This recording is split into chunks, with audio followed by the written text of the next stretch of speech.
What's going on, ladies and gentlemen? This is Royal Dude Lorenzo. Welcome back for episode 26 of the Inkling Brothers podcast. Da da da da da. Hey! All right, enough. I'm the blue squid here, and welcome back. I'm turning it over to the next person. My name is Ray, also known as Meatloaf Man. I am the purple squid here on the Inkling Bros podcast. Isaac, go ahead. My name is Red. Go by Isaac or Red Squid. Or Melroth. That name has been out of service for years now, sir. I know. I'm just kidding. And I'm Eric. All right, wrap up the podcast. See you guys. So, Isaac, I have to ask, how is Vice City Part 3 coming along? Why are you asking this one episode after you brought it up? You told our viewers last week. He's that excited. Well, no, here's the thing. Here's the thing. I got you, Isaac. He said it's coming soon. He didn't specify a date, so theoretically, he could release it 20 years from now, and that still counts. Exactly. So viewers, don't listen to Lawrence. Well, I mean, hey, man, they want it. Okay, they wait. They want it, yeah. People are screaming in the streets like, "Where's Vice City Part 3?" We're not even waiting. That's what everybody's protesting for. That's why people storm government buildings and are burning down shit. They're like, Vice City 3! Where is it? Pandemonium in the streets of New York as people all cry for Vice City 3. Isaac, where are you? It's like the start of a comic book. The next time it's like, Isaac, where are you? And then it just cuts to Isaac just chilling. I'm in my house playing FGO. Yeah. 50 years have passed, and yet Vice City Part 3 still isn't out. Actually, it's funny that, Isaac, you say that as a joke, but I was playing it earlier, and I saw one dude on my friends list. I don't know if I accepted them forever ago, and I just forgot. But his name was Isaac, and I was like, wait, does he play that? Does he play that? And he just never told me. I don't actually have it. But I know it's addicting. But, Speaking of... I love how you brought that up first thing in the podcast. How's Vice City 3, Isaac? You brought it up in the last episode, you dunce. I mean, hey, at least he didn't bring up step 4.5 or whatever. See? That bullshit too. When Lawrence came late. Speaking of Grand Theft Auto, I don't know if you guys heard, but they're actually the next installation in the series is coming out soon by your definition. Unfortunately, it just entered development. Unfortunately. Which is, how long has it been? 6 years? 5 years since the last one? Has it been 6 years? GTA games take a while in between, man. Yeah. Wait, you're asking when did GTA 5 originally come out? Yeah. That game came out in 2013. We were still in high school when it first came out. Well, there it is. 7 years ago, this game came out, and they just entered development for the next one. Because Rockstar takes a million years for their games. Red Dead Redemption 2 was really good, right? I heard it got a lot of good reviews and all that, and for the most part, I hear people really like it, but it can be divisive because I hear it goes much more for realism over I guess gaming stuff. Oh, yeah. If that makes sense. Yeah. But yeah, I heard it's good. I wanted to play it, but I don't think my computer can run it because my computer is old as shit at this point, and I want to build a new one. Well, perfect time is right now. Well. Yeah, really? I'm still in school. Yeah, really? The perfect time to save. Lawrence's timing, bro. That's the biggest. That's a podcast trope. Lawrence's timing and Vice City 3. Perfect time to save money for one. Then, at least that's. Speaking of perfect timing, did you know that no movies are coming out? Unfortunately. Speaking of no movies coming out right now. Speaking of, you can go to piratebay.org. Oh my god. Isn't that shut down right now? No, Ray, it's thriving right now. It's thriving now. I legit thought that was gone by now. Ray, that site is booming right now. Also, Popcorn Time is currently booming too. Oh, so now you endorse the pirates. I'm not endorsing the pirates. I'm just saying if you're gonna use one, be safe about it.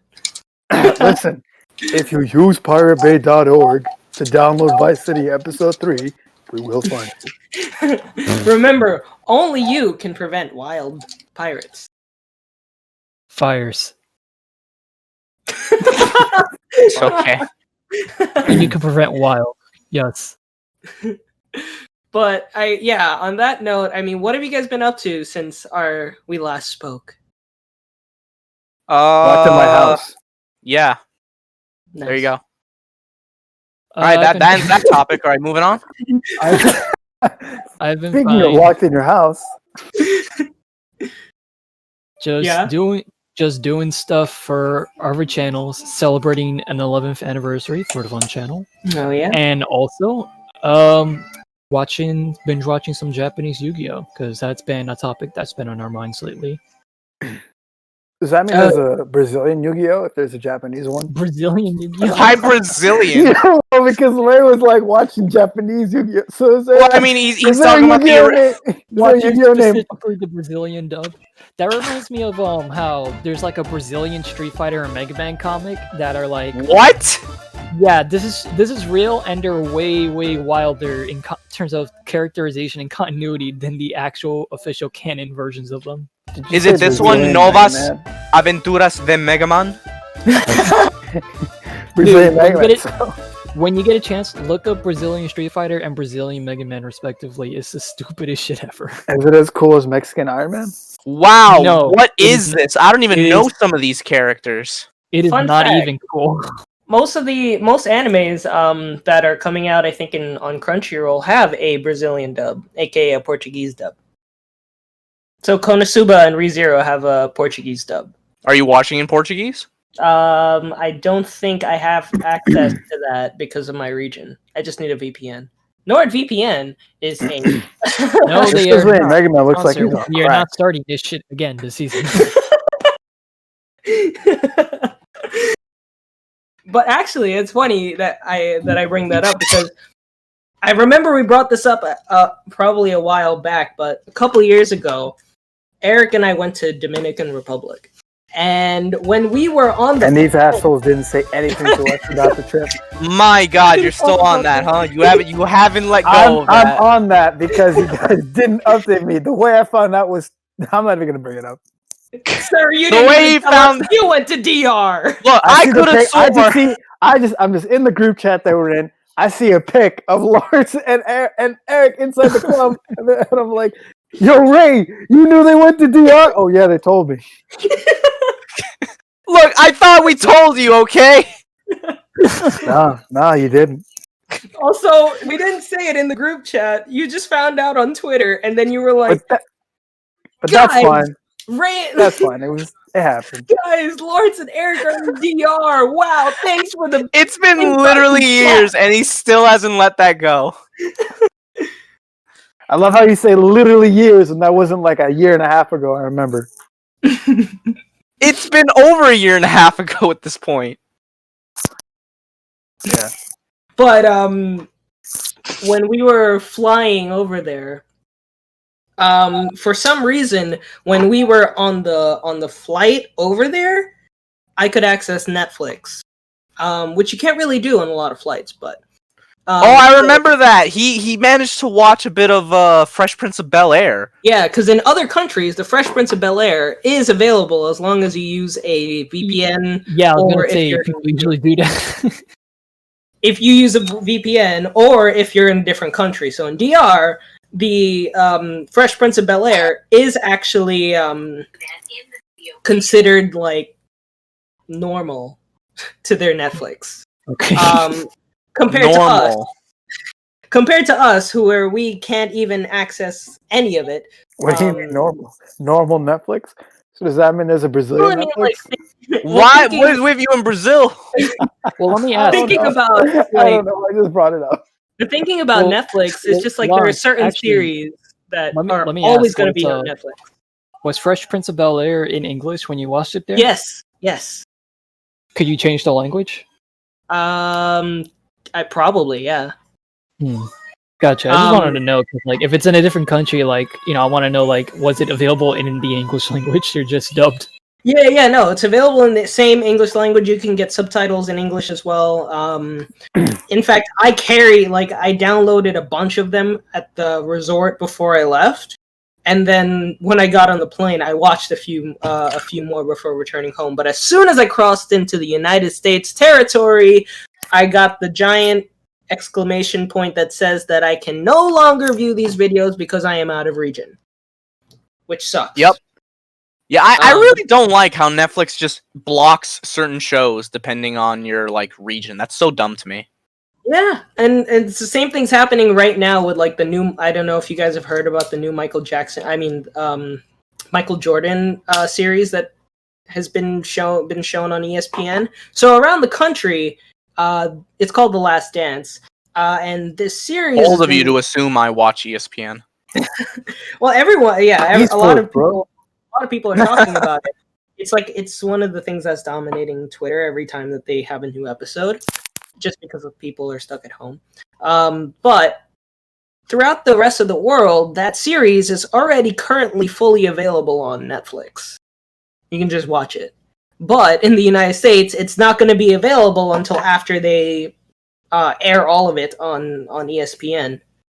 So, but obviously, you can redirect yourself to go and watch the series just by getting a VPN, NordVPN. But you just use a VPN to access the server at a different point, and then you can watch the entire series as if it was shown to you regularly. But what I mean by normal earlier is that there are some series, for example, The Office, right, that are always on Netflix. Next year they're going to get rid of The Office and the Friends and all of that. But there are those series that you expect them to be kind of always there, and you can always watch them whenever. Also something like the Unbreakable Kimmy Schmidt, for example. Also, Unbreakable. But I think because Warner Media is coming out with their own streaming service, which is on, I think it's HBO Max. I think that's where they're going to put Friends and The Office and all that. But anyways, the point is that what I meant to say was in other countries, The Fresh Prince of Bel-Air is considered as part of their normal Netflix consumption. So who knows what if it's going to stay like that. But either way, if you really want to take advantage of Fresh Prince, go ahead and watch. You can watch it on a VPN. But yeah, I just brought that up because I was thinking about... Because he really wants that NordVPN endorsement. NordVPN, please sponsor us. Actually, we did... Email their support team. We did, yeah. We reached out to the NordVPN people a while back. Ray remembers this. What'd they say? Lol, no? That's actually what they said. Really? Okay. Not word for word, but pretty much verbatim. That's what they said. What happened is they said that they were looking for people with more views before they could dish out a sponsorship. But they said to contact them when we get more views. I'd say something, but that will ruin the opportunity. What? Nah, I'm not saying it. That's the whole point. Ray, to be fair, you can't blame them. We only get a dozen views at most, majority of the time. No, I absolutely agree. I just heard you say I just heard him say, I have a few choice words with them, but I guess I'll refrain. I'm like, whoa, hold on. Ray ruined the entire sponsorship. Nah, it just sounds... It just sounds funny, the way that they say. It almost sounds like an insulting kind of way. It's yeah, we're looking for someone who actually stands a chance. It's true. In all fairness, yeah, they need people who have a general viewer base, because then who's gonna fucking sign up for the deals that we end up giving, right, 20% off this membership. If no one's watching us, who's gonna take advantage? Exactly. I don't need NordVPN. I'm not gonna download that shit. So who else is gonna get it? Well, there goes the sponsorship.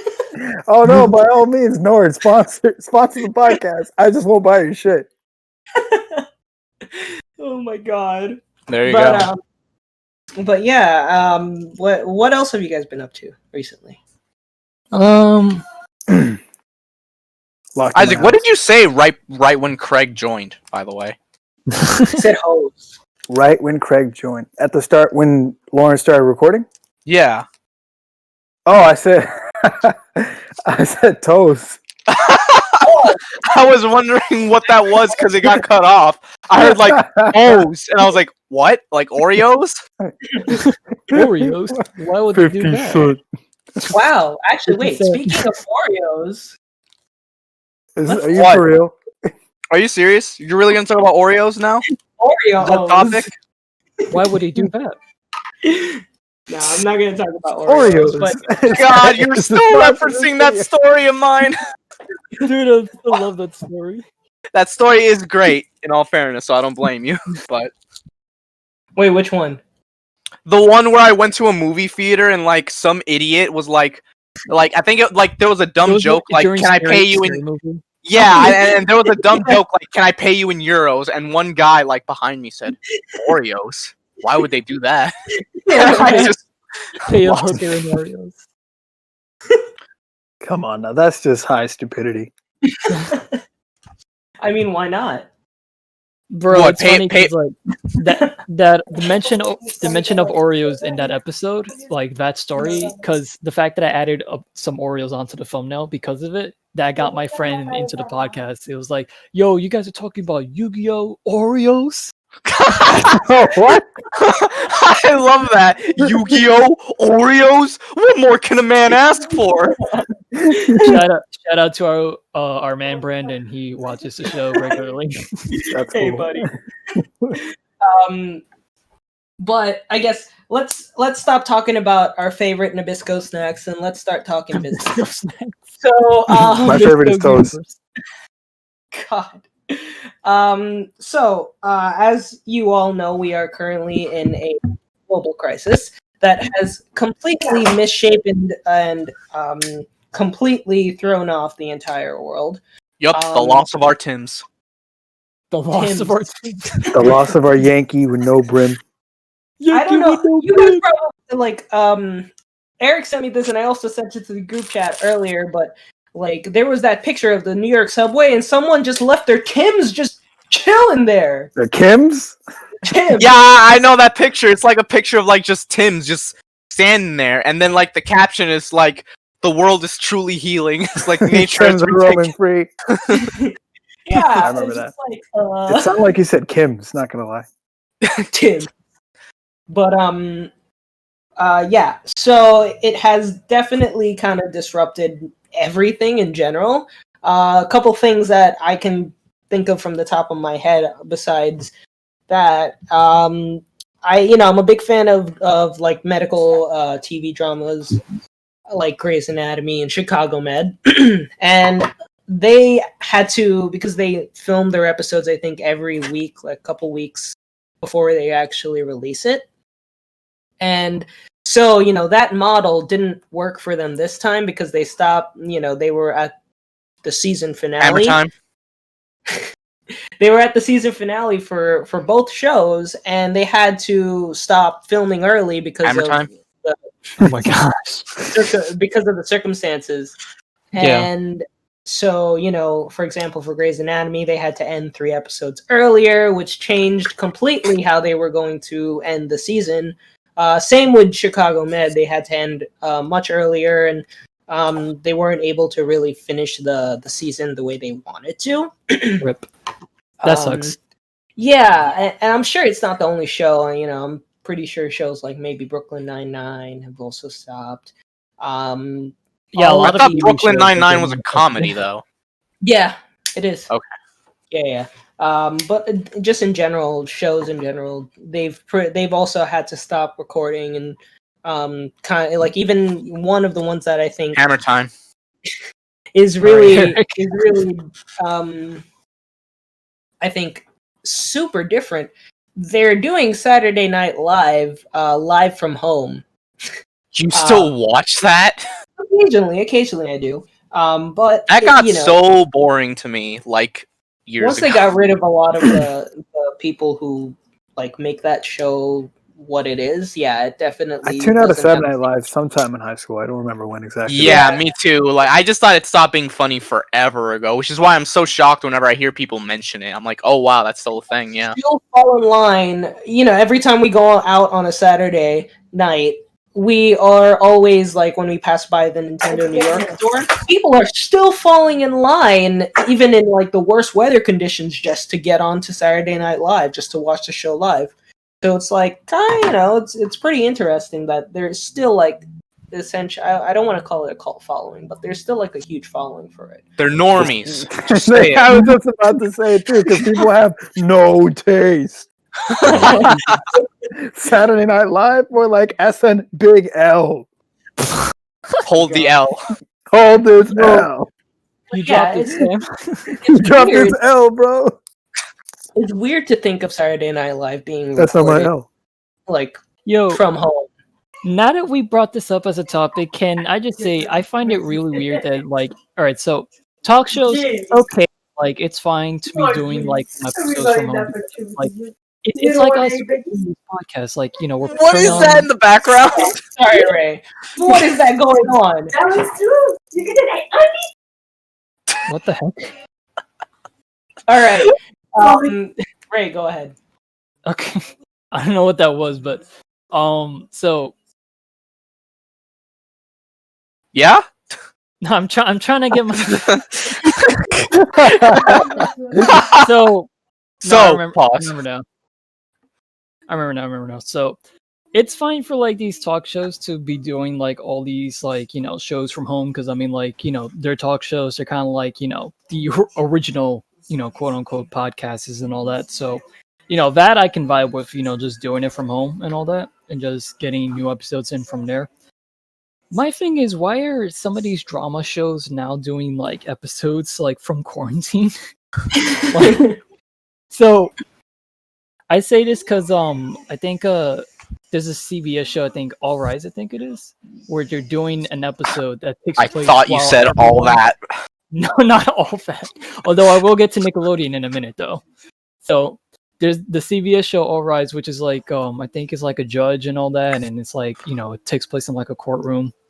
It's like one of those court dramas, and they're doing an episode that takes place while they're in quarantine, and I'm like, how are they gonna do like an episode like this where it's usually like it takes place outside the courtroom and like they're gathering evidence and all that? Like, why are they doing like a case over video chat? Like, why not, bro? Why not? Like, how are they gonna arrest the person if they find them guilty? No, I think that's actually very correct. It's really kind of interesting how things have taken that huge shift. Like, I'll be clear, their heart's in the right place, but it still feels very weird to like just see that. Yeah, who would have thought that like the fact that the audience laughter really impacts how much you enjoy Colbert? a talk show. Yeah, every single late night talk show you watch, Trevor Noah, John Oliver, I feel so bad. Them, it's weird watching them without the audience laughing. That energy, and they have. And we know that it's not a laugh track. Like, they have legit live audiences. Yeah, we've been to a few of them, so we know that there actually is a live audience. But, like, the fact that there is no live audience really pushes, like, the boundaries. And also, like, they don't get a chance to, like, demo their jokes in front of, like, an audience prior to delivering them. So, there are a lot of times when you watch it, their jokes just fall completely flat. And you wouldn't really know. It's just kind of something like some people will laugh, some people won't, and you just kind of have to roll with the punches. And I think it's like it definitely has shown a lot of like the quality of like the writers that were involved in it, because you always hear from these late night hosts that the audience is the most important part of the show, and you think they're just saying that until you watch a show without the audience, and you're like, wow, they are right.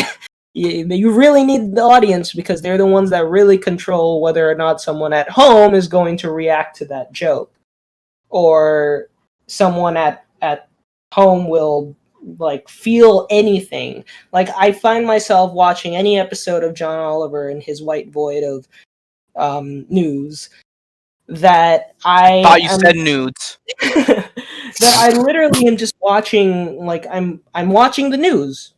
It there are sometimes that I laugh and it's funny, it's comedic, satirical, but then it's just like, well, I need to watch my news somehow, and this is what I'm getting out of it.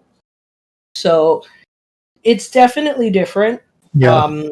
Speaking from the standpoint of like TV shows and talk shows, and I feel, and it's weird because I feel like a lot of TV and cable companies were already on their last legs, because of a lot of companies developing streaming and stuff like that.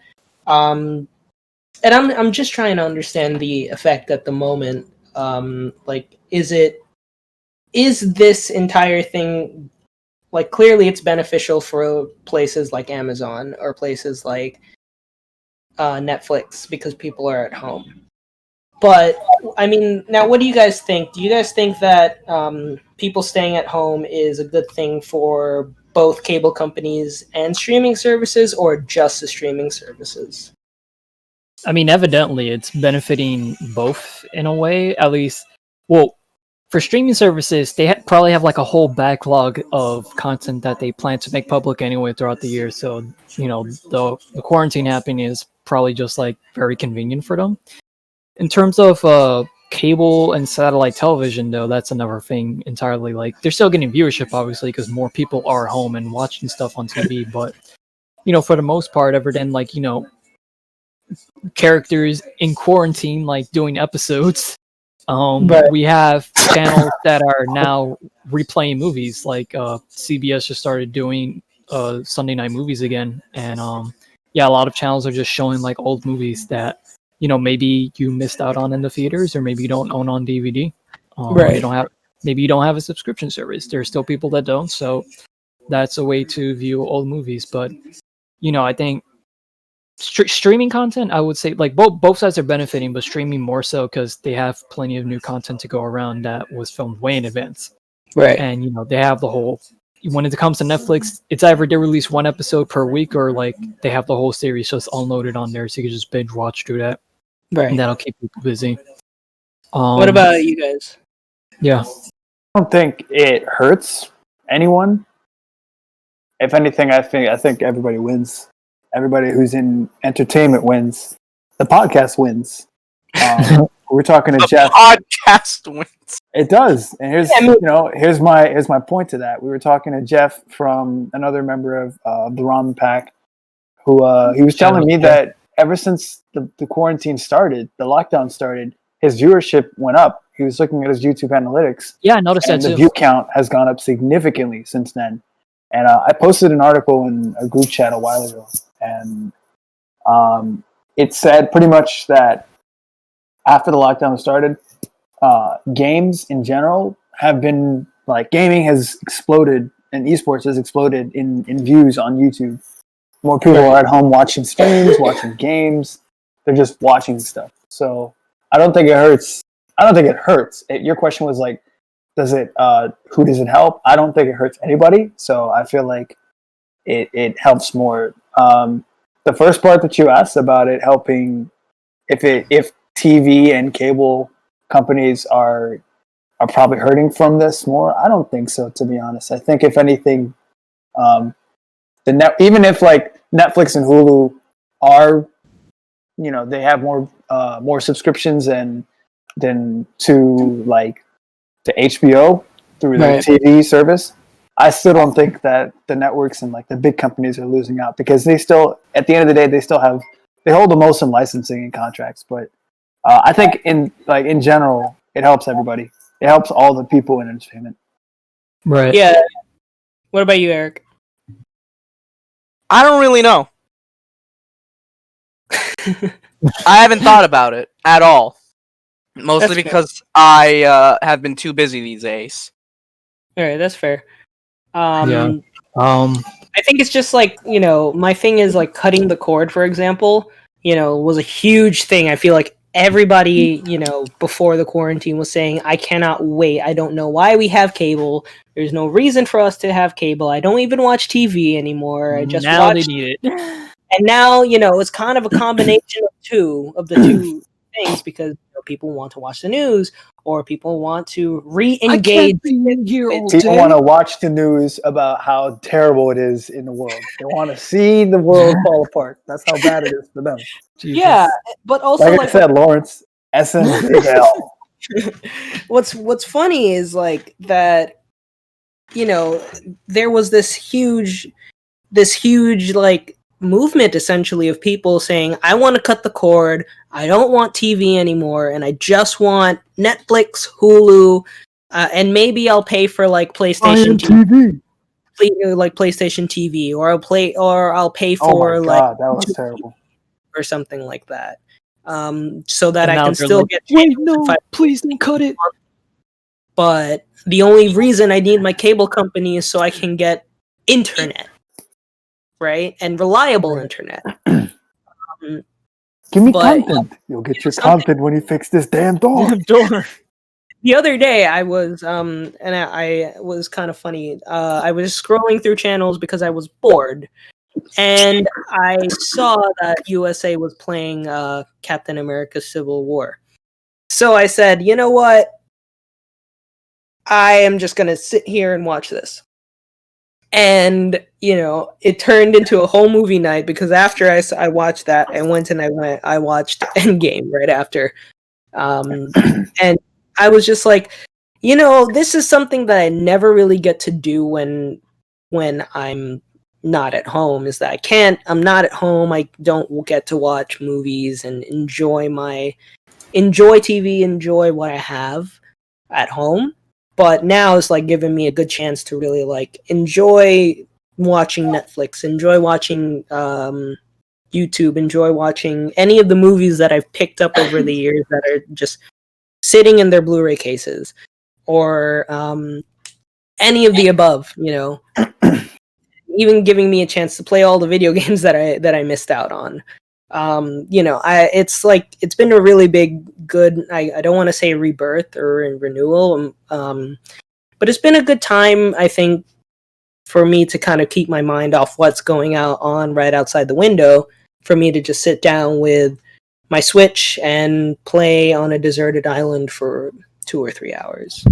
While watching the latest episode of Nickelodeon's Danger Force, which everyone is quarantined, even though they're somehow still fighting crime over a video camera. Wait, what? Yes.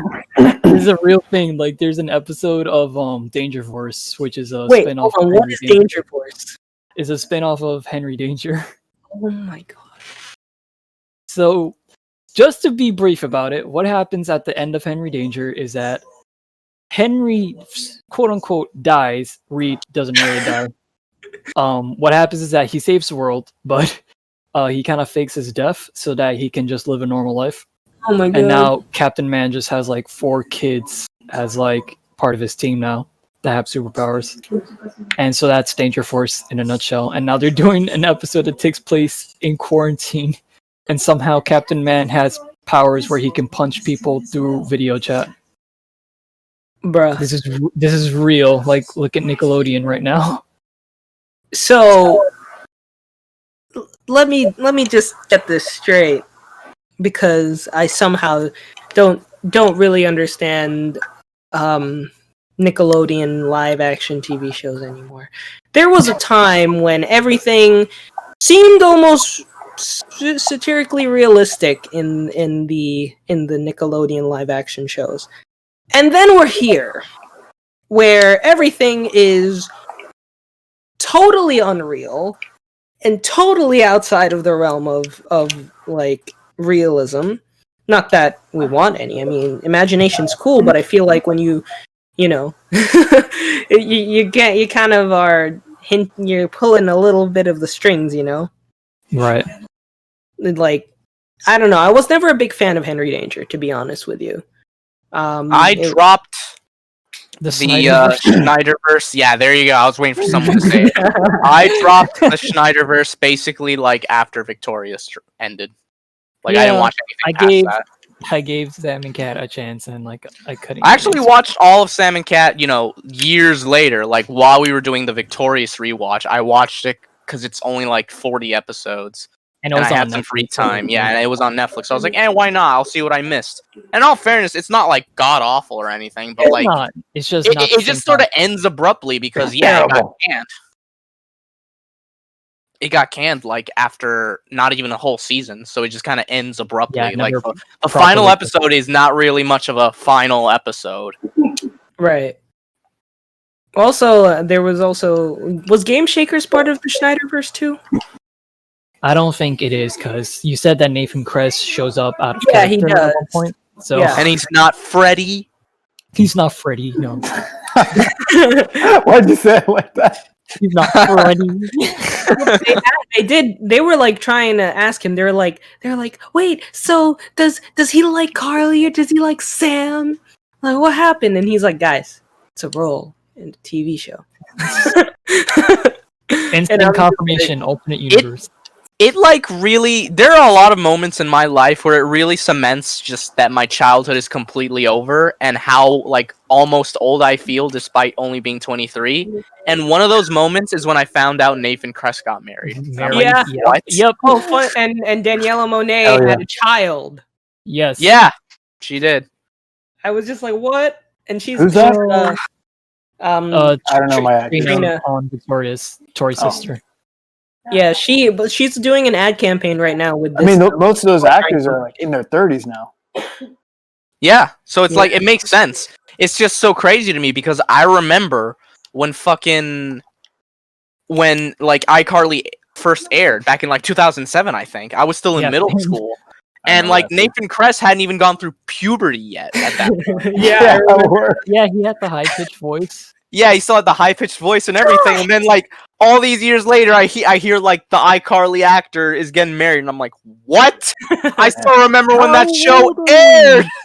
How old are we? There was also that time, just recently, when the Big Time Rush cast decided to show their faces again, and... Yeah, just recently. Show their faces again? Were they wanted? You made it sound like they were hunted down by the Avengers. Boy band wanted.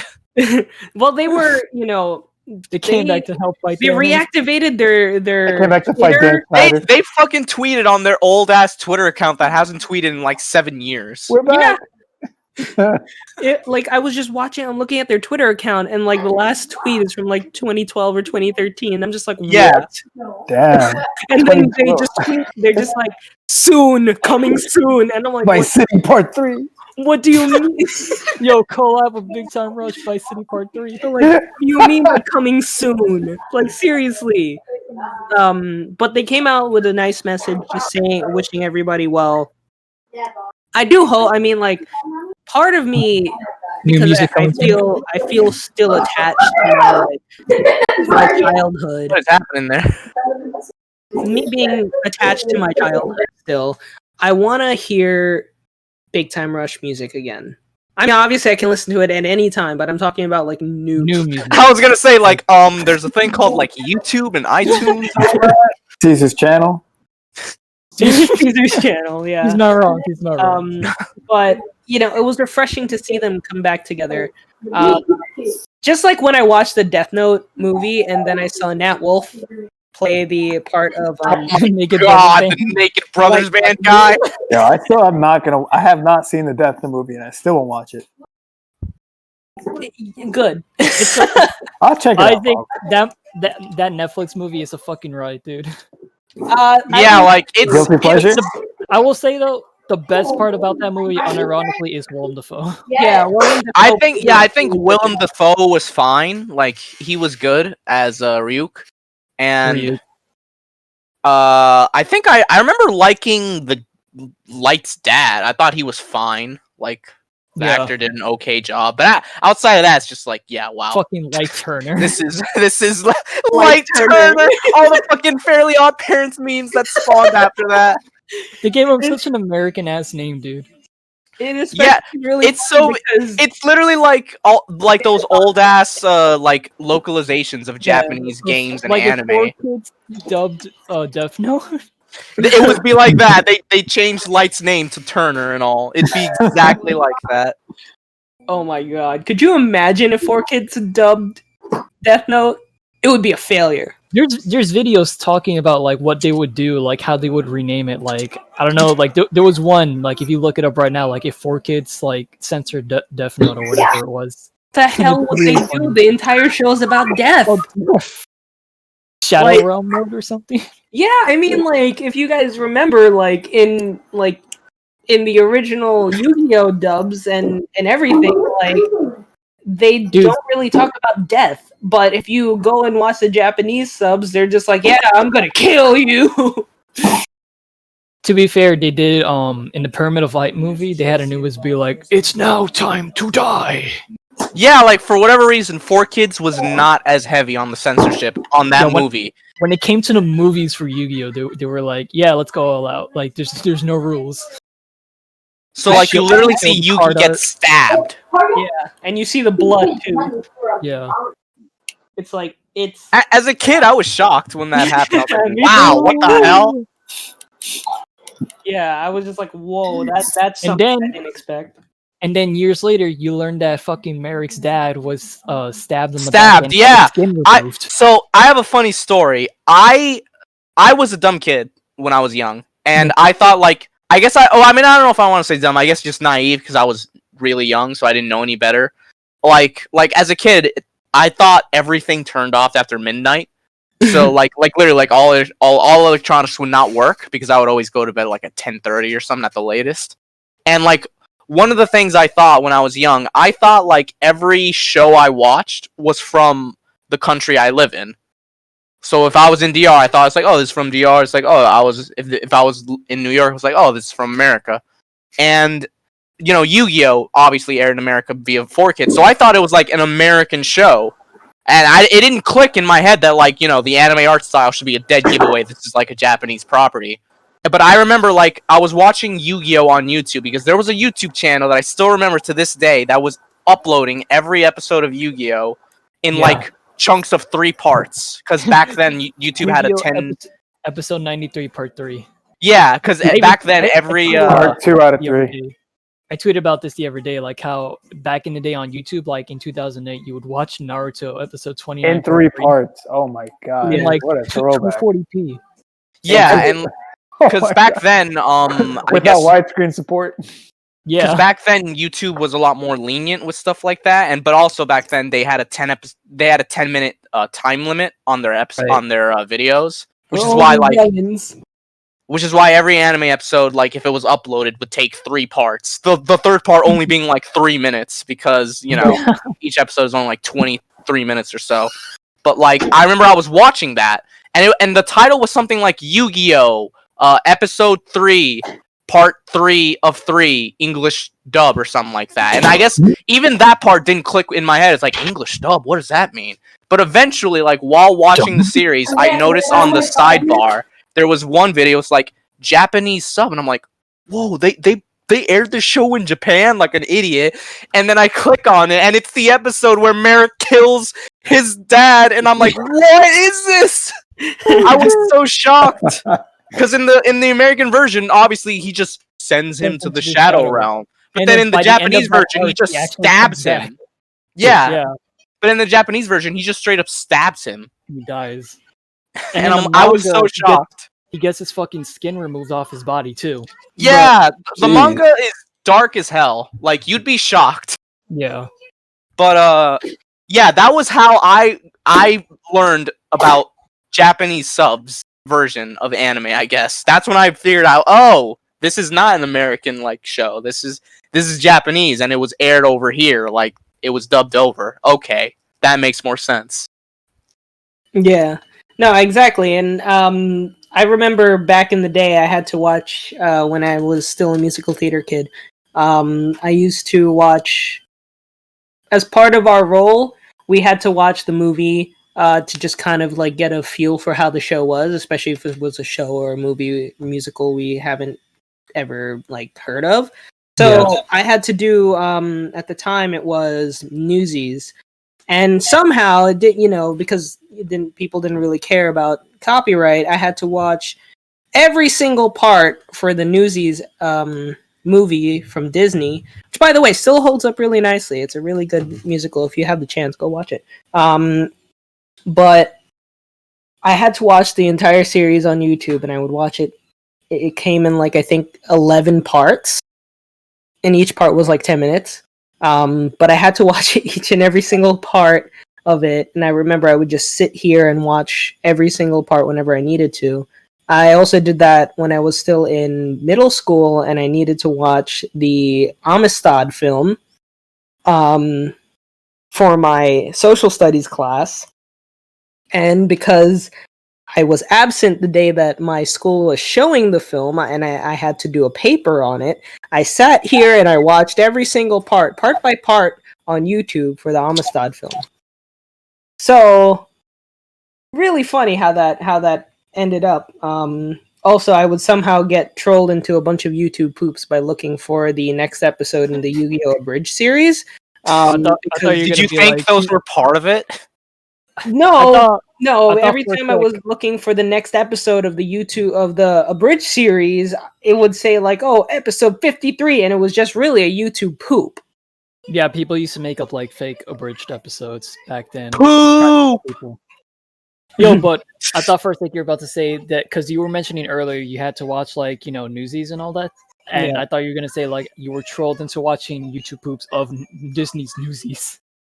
Well, that was the case too, because right underneath it, because underneath the episodes were the next part, and sometimes you'd be like, "Oh man, maybe that's the next part," because there was no up next function yet. So you just had to like.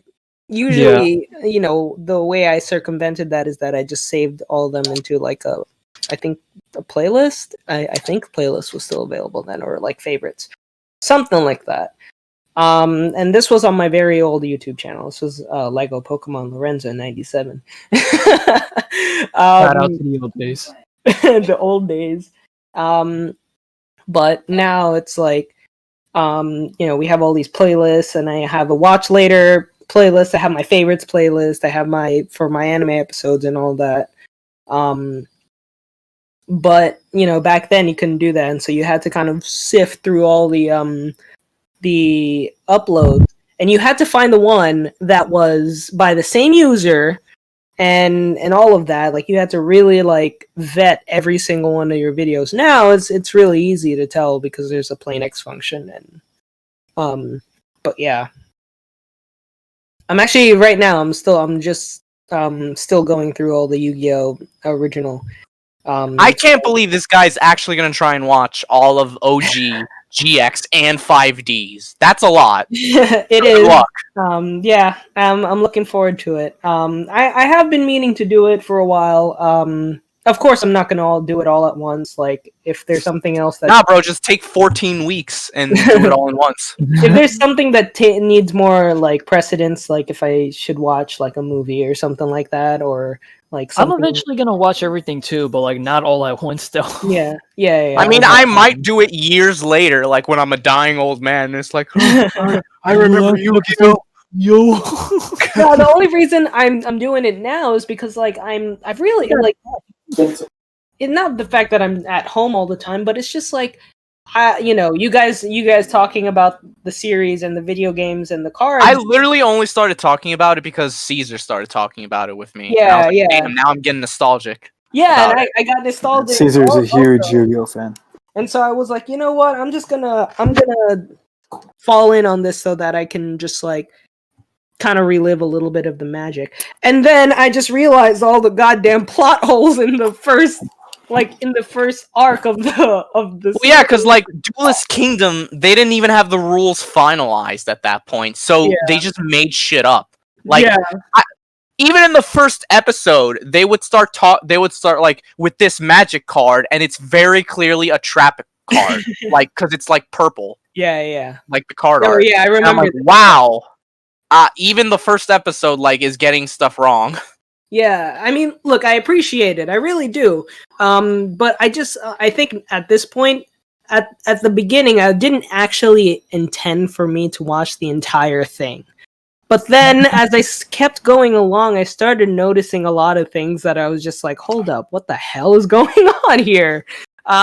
Like for example, like the one that we mentioned yesterday in our personal chat, the giant soldier stone attack the moon. Attack the moon. It's yeah. like, or like when Joey tries to fight a harpy sister, and he's like, "All right, attack!" and then Yugi's like, "No, Joey, don't you remember? Land-based monsters have a disadvantage against flying-based monsters." And I'm like, "That's not true at all." That's not true at all. Pegasus put some really fucking weird rules in Duelist Kingdom, and if you watch like the Japanese version, I don't know if it's in the dub, I don't remember, but when everyone is in front of the castle and he's explaining the rules, like he's explicitly saying like, "Oh, everyone starts with 2,000 life points, no direct attacks," and like everyone when they get to the arena is like, yeah, everyone has like a field advantage. Like basically, wherever you duel, basically pretend there's like a field spell card in play. Yeah, and I'm like, and the whole thing's like no direct attacks bugs me. So it's like you can literally only win if like if you do damage. If you do damage against like opponent's monster. Yeah. So theoretically, you could just keep playing defense forever, right? Yeah, you could theoretically if you had that many cards. Yes. I mean, I know that like obviously the limit is 40 cards, so you would have to like you would deck out eventually, but like it's just there so were some times. dumb. There was something you had to play defense to stall opponents. That was something that I also was a misconception for me, because originally, just trying to remember all the stuff about like Duelist Kingdom, I was like, wait a minute, I don't remember that you couldn't directly attack. Like that was something I definitely like. I thought that's why I was really confused at first when I was like, oh, 2,000 life points. That's really easy. Just summon Dark Magician and do a direct attack. You know, but then like, but then after that, it clicked. I was like, wait, now that makes sense why you would put 2,000 life points. I mean, the game will still go by fast, but like, you know, you can't do a direct attack and just end it all. So, but I don't want to talk too much about Yu-Gi-Oh! Because I am still watching and we're all still watching. We will be doing a retrospective. We will hopefully be doing, hopefully we'll be doing a retrospective talking about our experience with the game, with trading cards, and with the you guys right anime. there, yeah. But keep in tune for that. I was also thinking, because I wanted to buy the. I was also thinking about getting the Switch game so we can all play it while we're all stuck inside. Yeah. It's actually, I think you can get it for like $30 on Amazon if you want.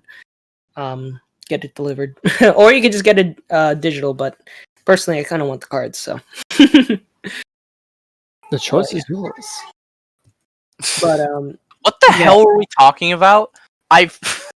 We were talking about like cable and streaming, like how they are right now with the quarantine. Oh, I just remember that like earlier I was talking about the Snyderverse shit. Yeah. Where I talked about how I tapped out after Victorious. Because I brought up the Danger Force thing. Like they're doing an episode that takes place in quarantine. Oh god! Like they address COVID-19 in the show. I don't know if they do. Like I haven't seen the episode if it's even out. Kids, this is COVID-19. Talk to your parents if you have COVID-19. Is COVID-19 canon to like the Snyderverse version B? Where like I call it version B because obviously we're done version B. There's two versions. An alternate timeline. I'm calling it that because what would happen if Carly lost? Carly lost the duel. if her brother Spencer died and she had to go back to Yakima. All right. Oh my god. I'm calling it that, like on a real note, because obviously, like we said earlier, like Nathan Kress is like a regular dude in that, and iCarly's like a TV show. And also too, no, we need to make it when Spencer dies and Carly goes back to Yakima. Also shit like Paraphones and Parapads still exist in that universe. So Paraphones. Oh my god! Part of me really wanted like a Paraphone.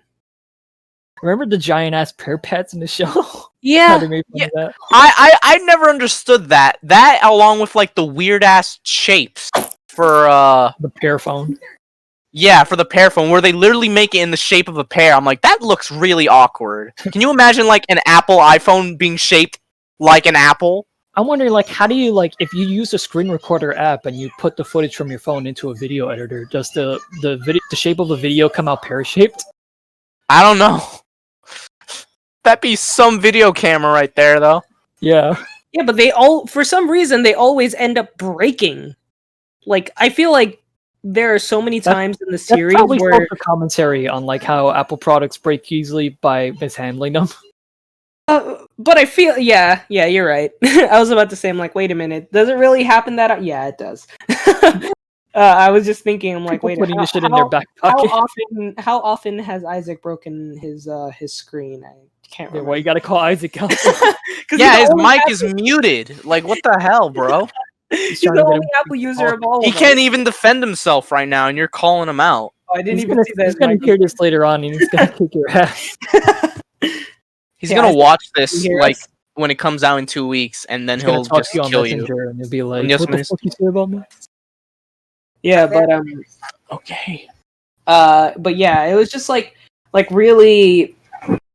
I think it's really interesting, kind of how they tried to do a lot of social commentary in those shows just really early on. You know, it's like I didn't think there were a lot of times when I was like, "Wow, PearPod, things that I understand. I get it. You know, it's really fun."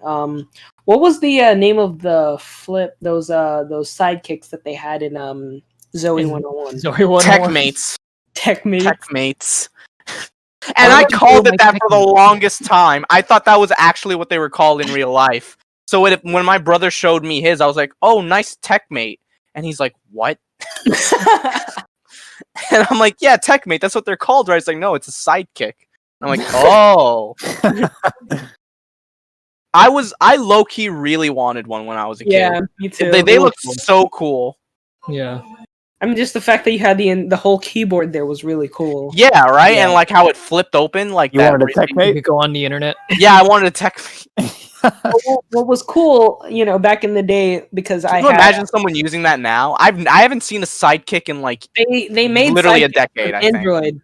They made sidekicks with Android like within the last 10 years, sometime in the last five years, I think. If you went to any T-Mobile store, along with the last generation. Yeah, they also brought back the Razr. Motorola Razr is selling now in stores if you want one. But I mean, it's obviously new now. It has a smartphone screen and like modern apps and everything. But hey, it's a flip phone. Yeah, the sidekick back in the day, because I still have AT&T, but I had AT&T back in the day. Also, my first phone, I was trying to figure out what I wanted. And AT&T came out with this model called the Quickfire.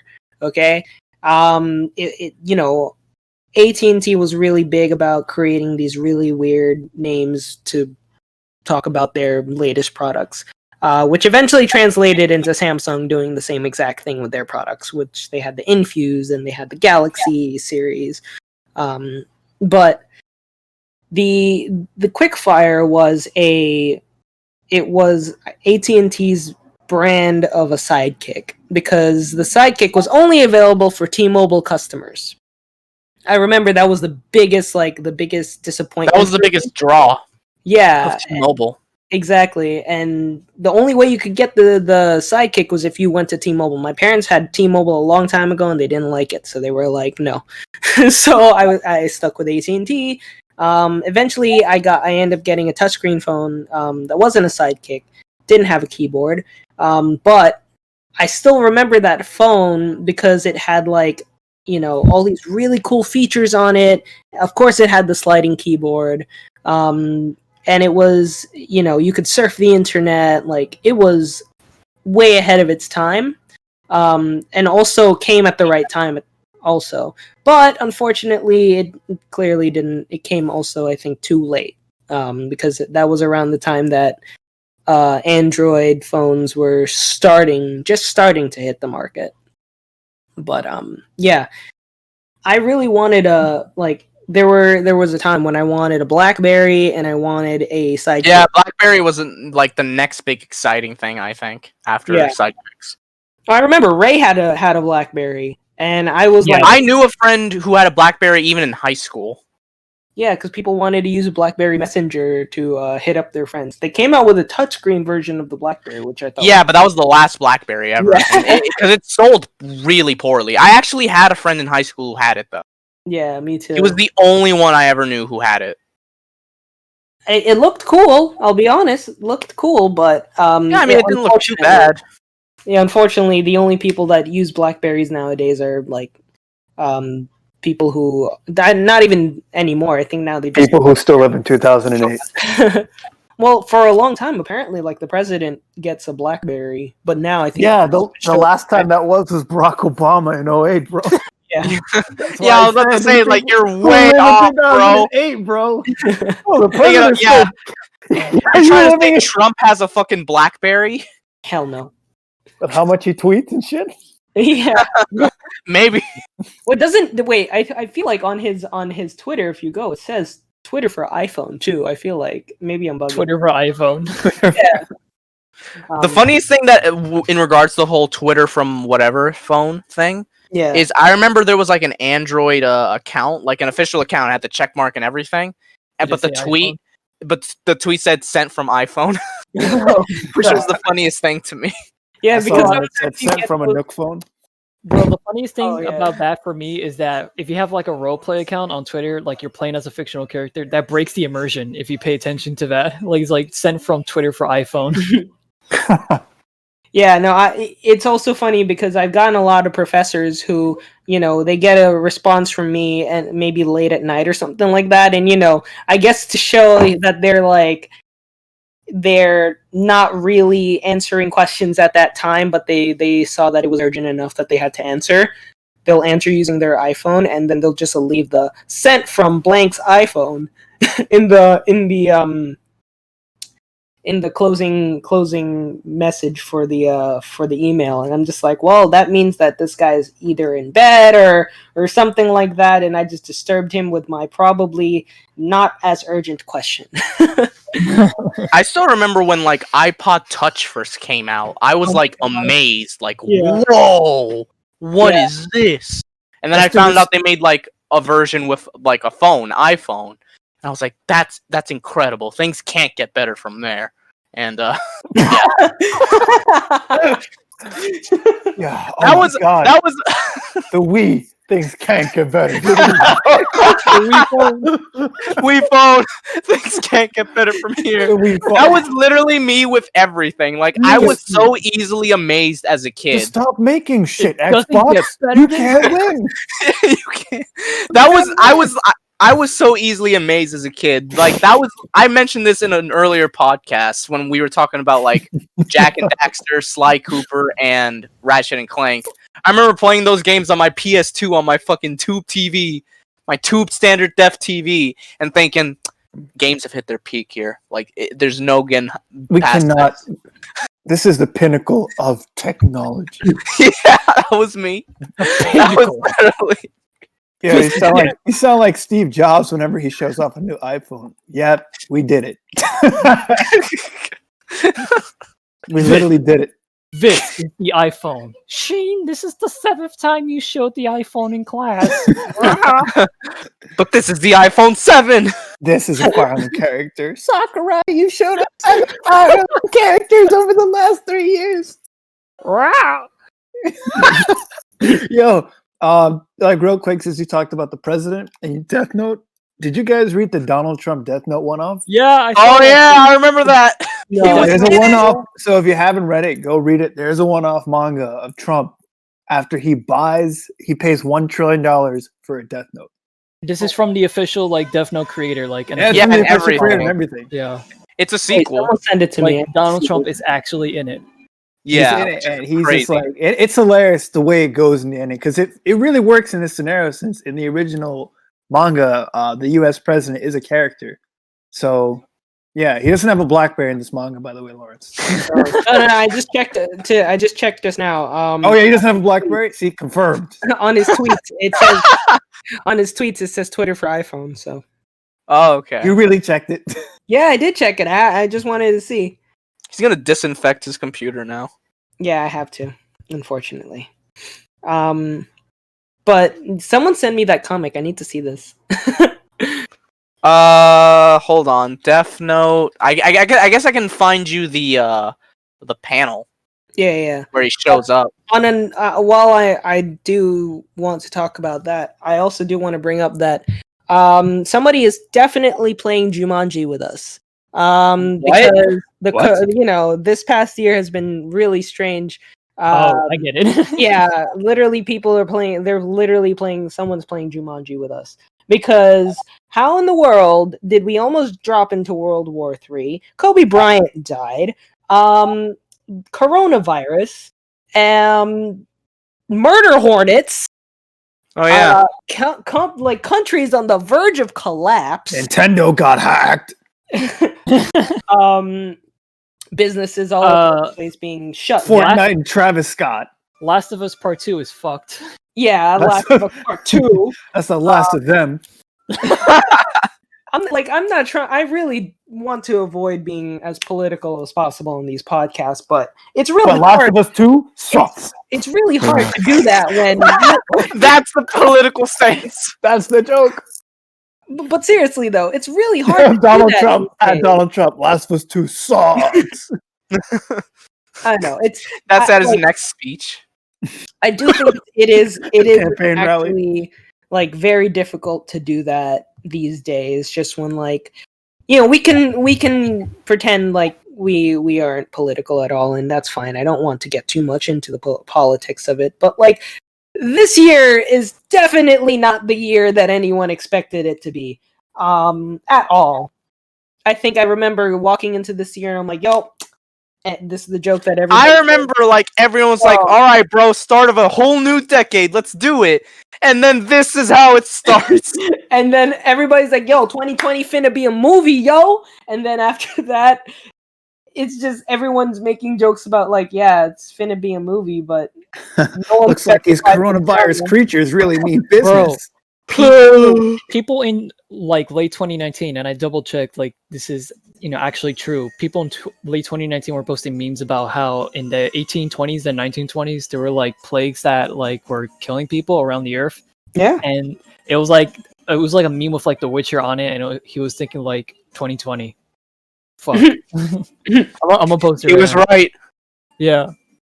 I mean, it's true because it's 1920 had the Spanish flu. 1918 to 1920 was the Spanish flu, and that took 2 years to. All the boomers be like, yo, you're scared of a little coronavirus? Have y'all niggas ever heard of the Spanish flu?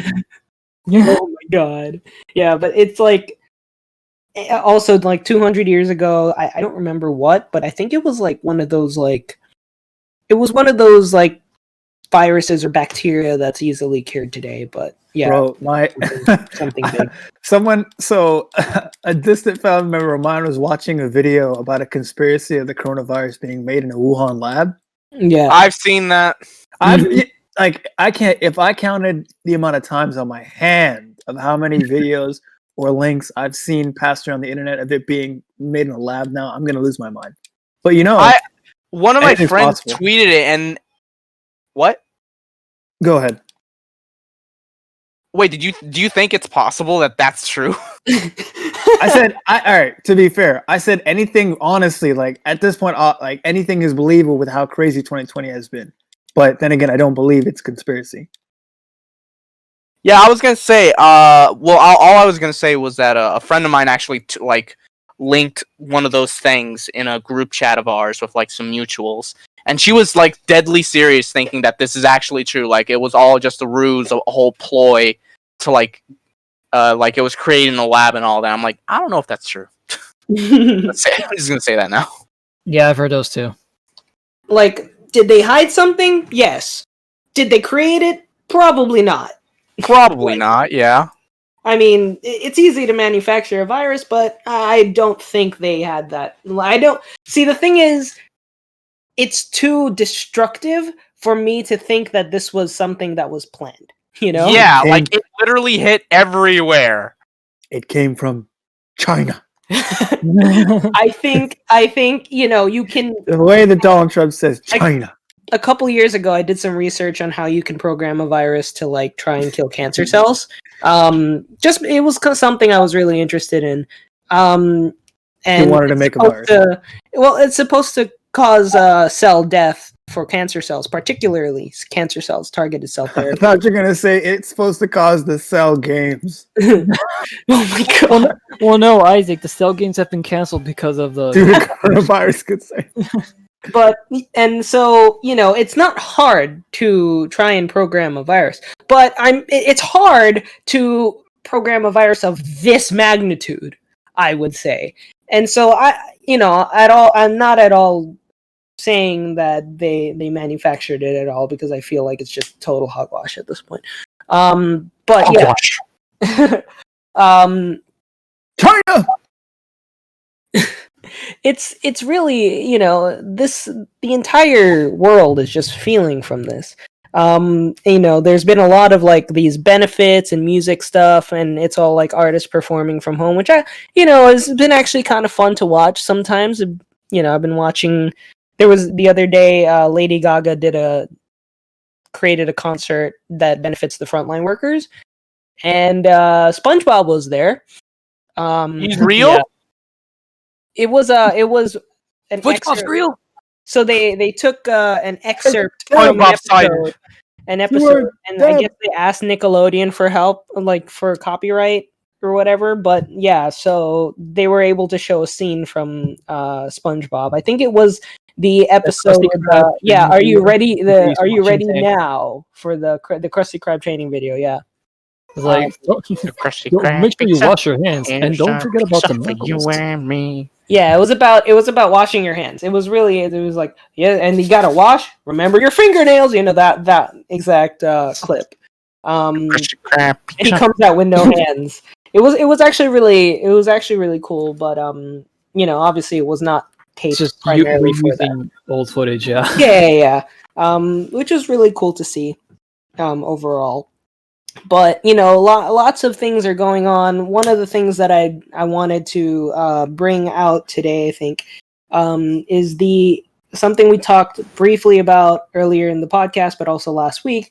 There are a lot of movies and a lot of also shows that have been totally canned or have been moved or delayed due to the. Wait, I never talked about what I've been up to. Go for it. Wasn't that question an hour ago? Go ahead. Oh. School. Basically. And work. How's that been? Yeah, they've been okay. I have 2 more weeks left in the semester and then I'm done. So that's good. Hopefully I'll be free soon. Hopefully so. What are your plans for the summer besides stay at home? Yeah, I was gonna say, bro, what are your plans? Summer is canceled. I mean, like, we're staying at home, but like, what? Yeah, what do you expect me to do? Like, dude, where do you want to go? Everything is closed. No. I mean, like what kind of question? Let's go to the movies, guys. Nothing's playing. I mean, like, in terms of, like, what do you plan to watch? What do you plan to play? I mean, I don't know, but yeah, that's basically what I'm gonna do. I know that's all I have. That's all I can do. Let's go watch Wonder Woman 1984, guys. Oh, what? It's canceled. No. No, that's what I mean. Like, what do you plan? Like, what do you... I don't... Oh, well, okay. All right, actually, I do want to play Final Fantasy VII Remake after the semester ends. I guess that's one. So there you go. But that's like the only real thing I have planned. But so yeah. When you said yo, let's watch Wonder Woman 1984. Oh, it's canceled. You say that like, oh, they canceled a movie that they already finished. It'll never be shown. I mean, it's not airing. They're pretty much they're holding it indefinitely. Yeah, that's true. Figuring out what to do. I mean, yeah, my plan was to go to Japan, man. I really wanted to, but obviously not happening now. Yeah, we were also like all planning like either go to Vegas or go back to Boston this summer. Well, yeah, that's not happening. You see back in last weekend. Boston. I mean, hey, you know what? There were a lot of things I really wanted to do last year in Boston that we didn't get a chance to do because, fun fact, everybody, we went during a crazy heat wave. God, I hate you for that. He made us walk all around Boston on like the fucking on the trail, whatever it was, the Freedom Trail. The Freedom Trail. We did the whole thing. It was still good, but at the end of the day, it was a good experience. The but worst like, time possible to do that. Thank God we had the Gatorade. Yeah, I've never loved Gatorade so much in my entire life. Like we were sweating so much to the point my shirt was basically stuck to my back. Yeah, same. Ew. Jesus Christ. We had to take like breaks at some point. Like we really did. We just had to sit down sometimes. You guys know what you sound like when you talk about that trip? You sound like pioneers. Like back in the pioneer days, our shirts stuck to our back, and you could only summon in defense mode. Why did you just tell me one of those like TikToks? The one that goes like, "Hey, how are you?" You're talking about the distorted voice. Whoa, Yankee with no brim. Yankee with no brim. Let me go in this hat.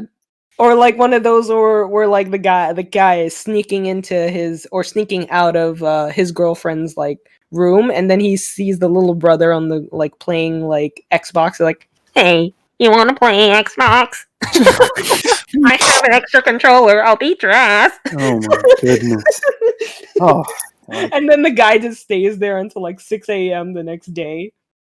Like it's super funny. I love those. I love those so much. But yeah, Boston was a trip. We had a good time despite the heat wave. Despite that one afternoon and a certain incident that happened in the hotel room. Oh my god. Yeah, we should tell them the story. We're here anyways. Sure, you guys can tell them. So last year we were going to when we were in the hotel room, we decided, we had just bought a Chromecast that same day, and we're like, you know what? None of us, or I think most of us, haven't seen It, the movie. The more recent movie, and we're just like, you know what? Let's go and let's get a Chromecast. Let's watch it. Let's set it up, and yeah. So we went to Micro Center and we got that, and we started setting it up in the hotel room. And Lawrence, I think you bought or rented the movie on your phone. Yeah. We just streamed it from there. And there was a point while we were setting it up where like we were like talking about something. I forgot what it was. But then the people in the next room over were like banging on the wall, and we're like, we're not even being that loud. Like, what the hell? And then later on, we're watching the movie, and we have the volume up at like a moderate level, and it's like a Saturday night. We were starting to struggle to hear it. Like it was just like we could hear it, but we were struggling just a little bit, and it wasn't even that late. How late was it? It wasn't. I mean, I don't know. I actually can't remember. Was it like 1 o'clock? Was it really late? It might have been like midnight or 1 o'clock. Because something like that. Just begun. 11 o'clock. Yeah, like we were only like I think 20 minutes past Georgie's death. Yeah, I'm not saying spoilers because Georgie dies. The fucking book's been out for like a million years, so it's like whatever. Georgie's death is not only in the beginning of the movie, but it sets off the whole fucking plot. So whole plot, and the book has been out for like decades, so I don't want to hear it. Whoa, Georgie dies? Like, someone in the comments like, wait a minute, Georgie dies? Georgie with no hands. Oh my god. But yeah, like we were literally like not even an hour into the movie, and we just suddenly hear like huge slamming against the wall. Or was that before Pennywise? No, maybe Lawrence did because Lawrence is a pussy. But and they called. There were a lot of times when we made jokes about like, guys, it's Pennywise. I remember now. We were talking like, I guess, quote unquote loud earlier in the day, like we were like laughing and all that because we were cracking each other up, and like our next door neighbor literally like slammed on the wall to get us to lower our voice. It was like 8 o'clock, and we were like, "Are you fucking serious? Like it's 8 p.m. What are you, 95? Like what are you doing here? If that's the case." And it got worse because then during the movie, I think they knocked on the wall again. Like, we weren't talking. It was just the movie. Bro, the knocking on the wall was louder than we were. Than we were, literally. Yeah. And, like, eventually, the freaking front desk of the hotel had to call us and said, yeah, we're getting complaints from your neighbor. Can you, like, lower the voice? Your voices, they hear children. And we're like, we're not talking. Like, are you? And we were like, are you fucking kidding me? They think the movie is so loud that they think we have children in here. Cause yeah, like we weren't talking, and obviously, like It Part 1, they're kids, so I assume that's what they were talking about when they referred to loud children in like the complaint.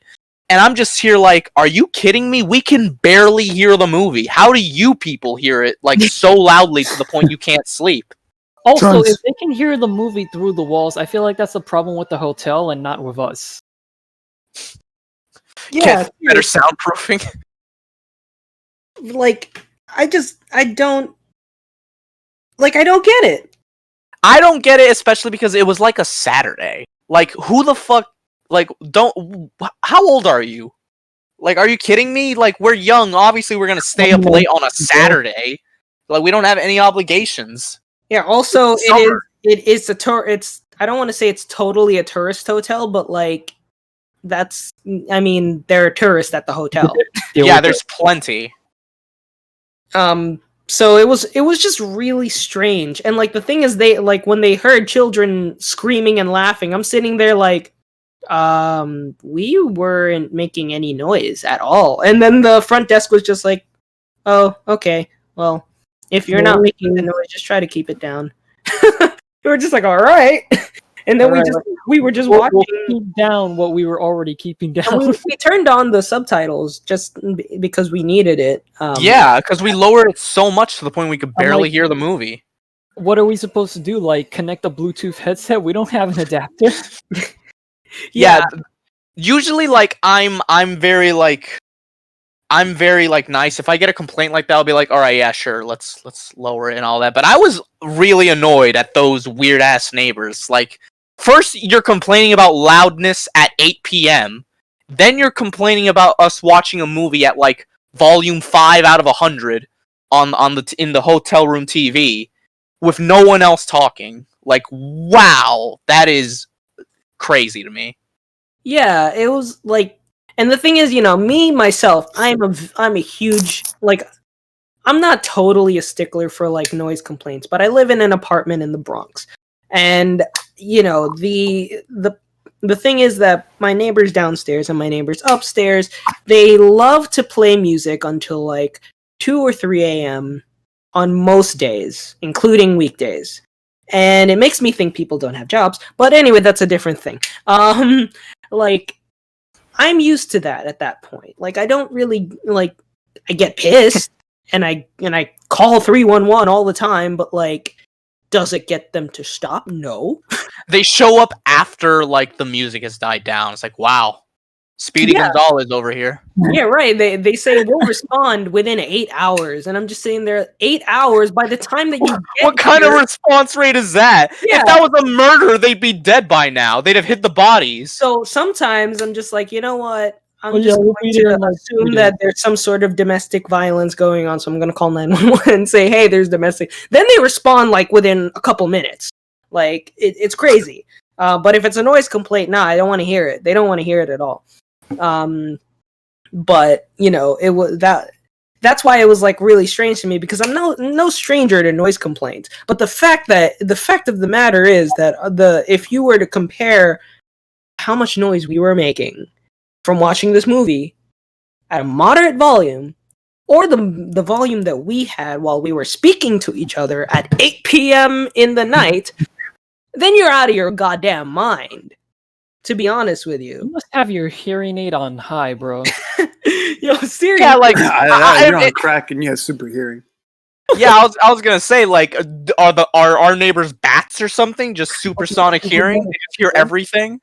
It was making me think of that one moment from SpongeBob where, too loud, and I love that moment. Was it Squidward and SpongeBob playing the clarinet? together at the retirement home. I think that was And then they were just like they just put down their clarinet and walked away from it, and the guy is still going too loud, and they're just like not even like playing the instrument anymore. But it's like that is the exact same. It was the exact same thing. We couldn't even hear the movie, and all of a sudden, too loud. Yo, turn that shit up. Deadass, half of me was thinking we should do that. Like, after that complaint, I'm like, wow, maybe we should really make some noise at that point. Yeah, but I wasn't gonna do that because if we did that, then we would probably be kicked out on our asses, and I wish, but I did. I over $100 individually for that room, so we're like, nah, fam, we're not about that. Yeah, it's not worth it. So we complied, but I think the next day they were gone because when we were just chilling the next day and we didn't hear anything on their side. And I think we still had that whole day the next day, so we still had time to hang out in the hotel room. And I think we just watched YouTube videos that day, but no, we didn't get a single complaint that night. Yeah, like that night we didn't get any complaint. I feel like you could argue we were louder that night. So, make sense of that. Bitch. Yeah, I can't wait for that to happen again somehow. We'll be whispering in our freaking hotel room, and we'll just hear the loudest banging on the wall. Like, turn that down. Like, bro, like, what do you expect? It's a Saturday night. Also, there was a freaking like wedding going on downstairs. Yo, word, downstairs was being louder than us. Yeah, and we were on the what? We were on the second floor, right? Yeah. Yeah, I think we were on like the second floor or something. Yeah, we weren't way too far from that, so it's like you can hear. Can you hear that? So it was just really strange. But yeah, that was that weekend in Boston, and we there were still a lot of things that even while we were there, given the heat wave, we weren't able to do. And we really wanted to go do a lot of those things. Like we had Boston cream donuts. That was good. Legit Boston cream donuts. I like Krispy Kreme more though. Yeah, I prefer Krispy Kreme, but it was good to see where the Boston cream comes from. It comes from Boston? No way. There are a couple things I definitely still want to do if we go back. I definitely want to eat more seafood there. Because Boston is known for its seafood. So I definitely want to try like a lobster roll. I know there are like a lot of places that are really famous for that. And there were also a lot of museums and stuff that were either really expensive or we just didn't have the time to do them. I definitely want to go and check out at some point. I'm not gonna lie, is like exploring Boston and a bunch of landmarks and stuff was cool. Yeah. But my favorite part about these trips, literally always, for the most part, is always like just hanging out in the hotel room, like with your friends. Yeah, it's so fun. That's always the highlight for me. It was the highlight in like senior trip. Even though we did go to a lot of cool places during our senior trip of high school, it was the highlight. That one like anime con we actually stayed at a hotel in. Yeah. And it was the highlight for that Boston trip. I still have fond memories of just laying in bed talking and watching videos on the TV and like ordering pizza and eating pizza and the snacks we buy and all that. It's always great to get away from home and just, have fun together with this kind of stuff. Yeah, absolutely. And I was that's why one of the things I was definitely looking forward to if we had went to, for example, like Vegas. Like that is like hotel capital of the world, right? So that would have been really fun. Just choose like a really wonky hotel and just chill there. Like that. And so that would have been really nice, but unfortunately plans got canned. But it is definitely one of my favorite things to do. Is just just go on a trip, random place, enjoy kind of being with your friends and stuff like that. So it's very fun, and I can't wait till we can actually go and do it again, so that we can go enjoy ourselves. It's gonna be like, oh, go ahead. Yeah, I was gonna say real quick. I was talking with Lawrence like about a similar topic like this the other day, and I was like, "Bro, at this point, I really need a vacation. I wish this would be over with." But it's like Mr. Krabs in like that one episode. It's like, I need a vacation. I need a vacation. Yeah, I mean, I'm not saying I don't like being at home. I love being at home. I really do. But I've been home every single day. I can't really go outside even for like a little bit of fresh air because I'm either too. I'm very cautious. I'm just very cautious. I don't even like the only time that I get a chance to. He's go so outside, cautious. He had to mention it twice. that's how you know he's cautious. Get a chance to get a lot of to get a little bit of fresh air is when I go out and get the mail. That's it. You have to go outside for your mail? No, I go downstairs, but like you can they keep the window open so that I can still breathe in the fresh air downstairs when I go to the mail. So, it's better than nothing at the end of the day. But, I still had to put on the mask and gloves and everything to go get the mail. But at the end of the day, at least I get to experience a place outside of my apartment. At this point, I've only literally gone out for errands and groceries. That's all I've been going out for. Outside of that, I just stay inside because my parents would go crazy if I went out. Yeah.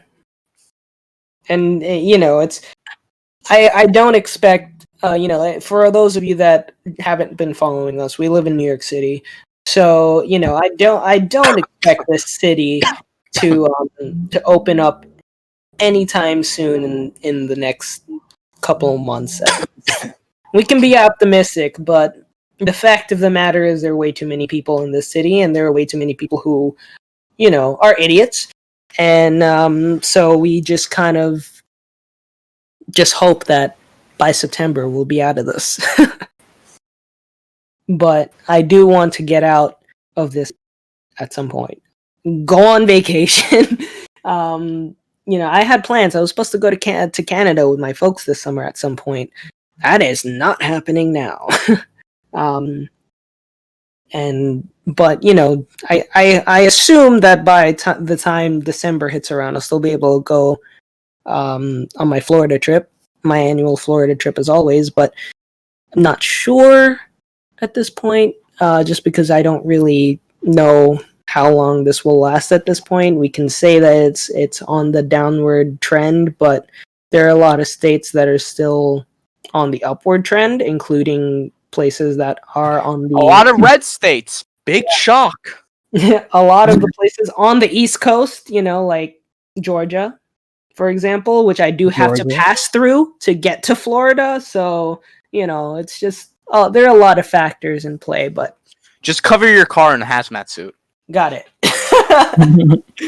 But yeah, it's hard, really. It really is hard to try and separate ourselves from what's going on out there when so much of what we love is being affected by it. Of course, we can talk about the video games, right? Last of Us Part 2 and Iron Man VR are both delayed due to the virus, right? Well, I mean, it's Last of Us 2 is coming out now after those leaks, which apparently now the story is that it wasn't from a Naughty Dog employee that's disgruntled. So I don't know what's going on. Because the original reports I was reading was saying that it was a disgruntled employee who didn't get paid. But now it's being said that it wasn't an employee at all. So I don't know what's going on. Yeah, there's a lot of controversy surrounding that. Does somebody want to talk about that while we're here?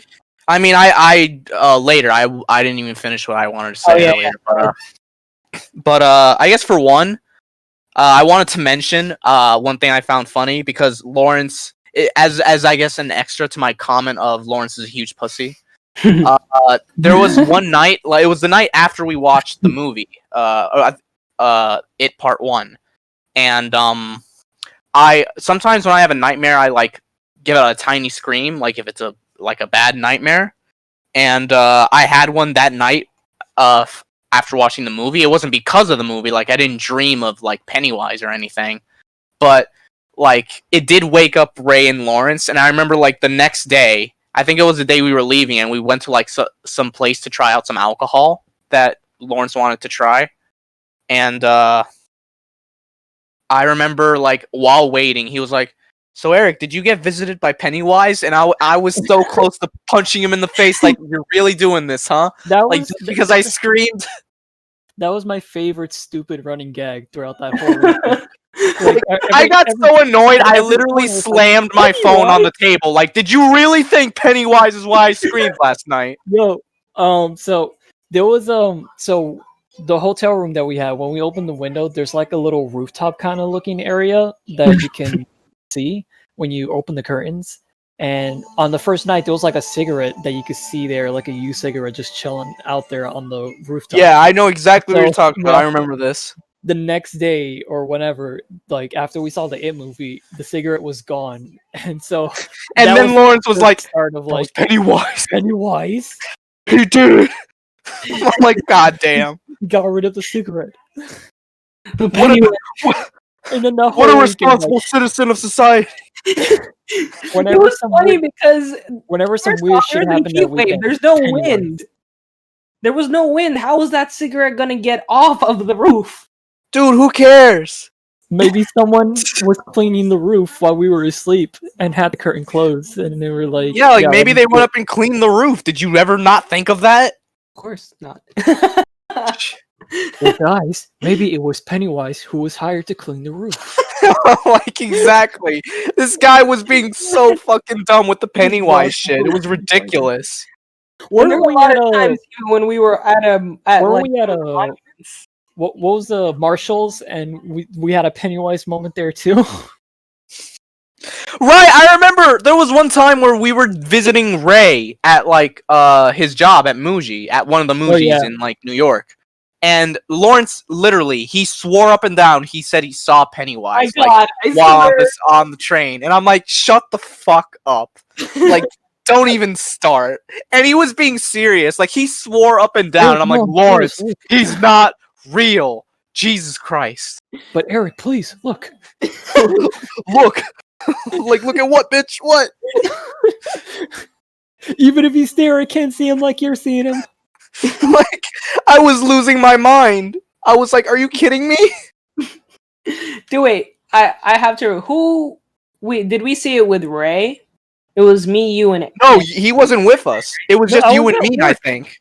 Oh right. Yeah, right. we were visiting. We were going to visit him, and it was just you and me. On your way to see me. Oh right. I remember. And you were like, Eric, I swear to God, I just saw him, and I'm like, saw what? Saw what, Lawrence? Like, I just asked.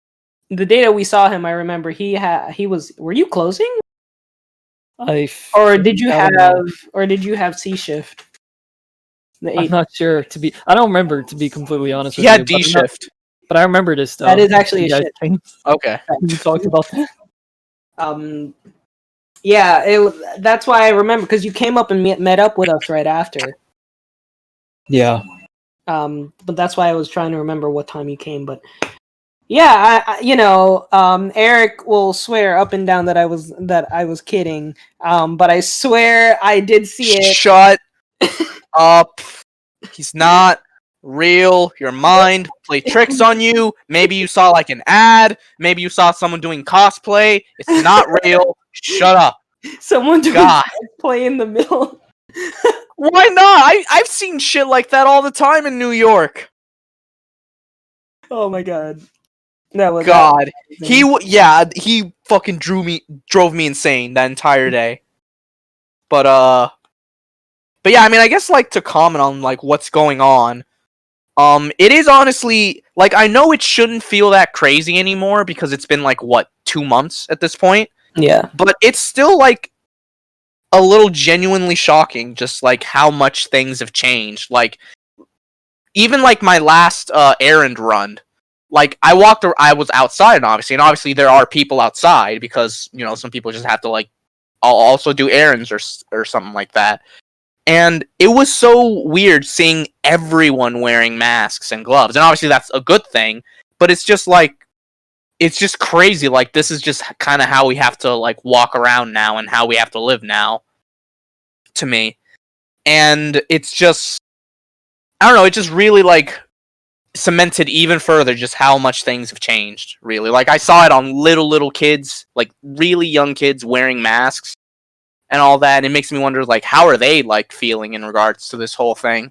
Since they're still so young, and they don't know exactly how the world works yet. Like, the most important thing for them is, like, catching the latest episode of SpongeBob or whatever, and all. So it's crazy. Like, I remember I was going out to Walmart recently, and, you know, every place in New York now you really can't enter unless you have a mask on. There was a little girl, she was like 4 years old, with her mom, and she, you know, the little girl was like, didn't really put on the mask, it was like on her chin or whatever. But then the staff members, I mean, they were kind of being a little dicky about it. They were just like, hey, she can't go in unless she has a mask on. And then the little girl, like, put the mask on her face so it was on her chin. And then they let her in. I bet she was just like, okay, good. We're just making sure. And I'm just like, this is really what we've gone to? She's a 4-year-old girl. Like, you know, what are you going to expect? You know, I get it for safety, but it was just like, it was really, I guess, shocking that this was something that I witnessed, and, you know, this little girl who doesn't understand what's going on, which, you know, reminds me a lot of time of like when like September 11 happened here, and we were kids when that happened. We were around that age. We didn't really comprehend anything that was going on. I certainly didn't. I mean, I know it happened because I know, like, I remember, like, I had to leave school and shit, but, like, I didn't know what was going on. Yeah. I remember my dad telling me about it, that when it happened. Yeah, and it's like, what can we really say about this? You know, like, and it was really strange that, like, this is what is the equivalent of what young people around that time were experiencing. Right? Like, there was, and probably, you know, I would say equivalent amounts of trauma that maybe was gotten over much quicker than this. This is literally still happening 2 months later, and we're probably going to be talking about it for years to come. But there is such disruption with everything that's going on. Unfortunately, if you were looking forward to seeing a picture of the coronavirus on our thumbnail, unfortunately, we will not be doing that. But yeah, I really don't want to add that on there. Like, that just seems very disheartening. We're not trying to, like, we're not trying to rake in views or stuff like that about the situation at all. So yeah.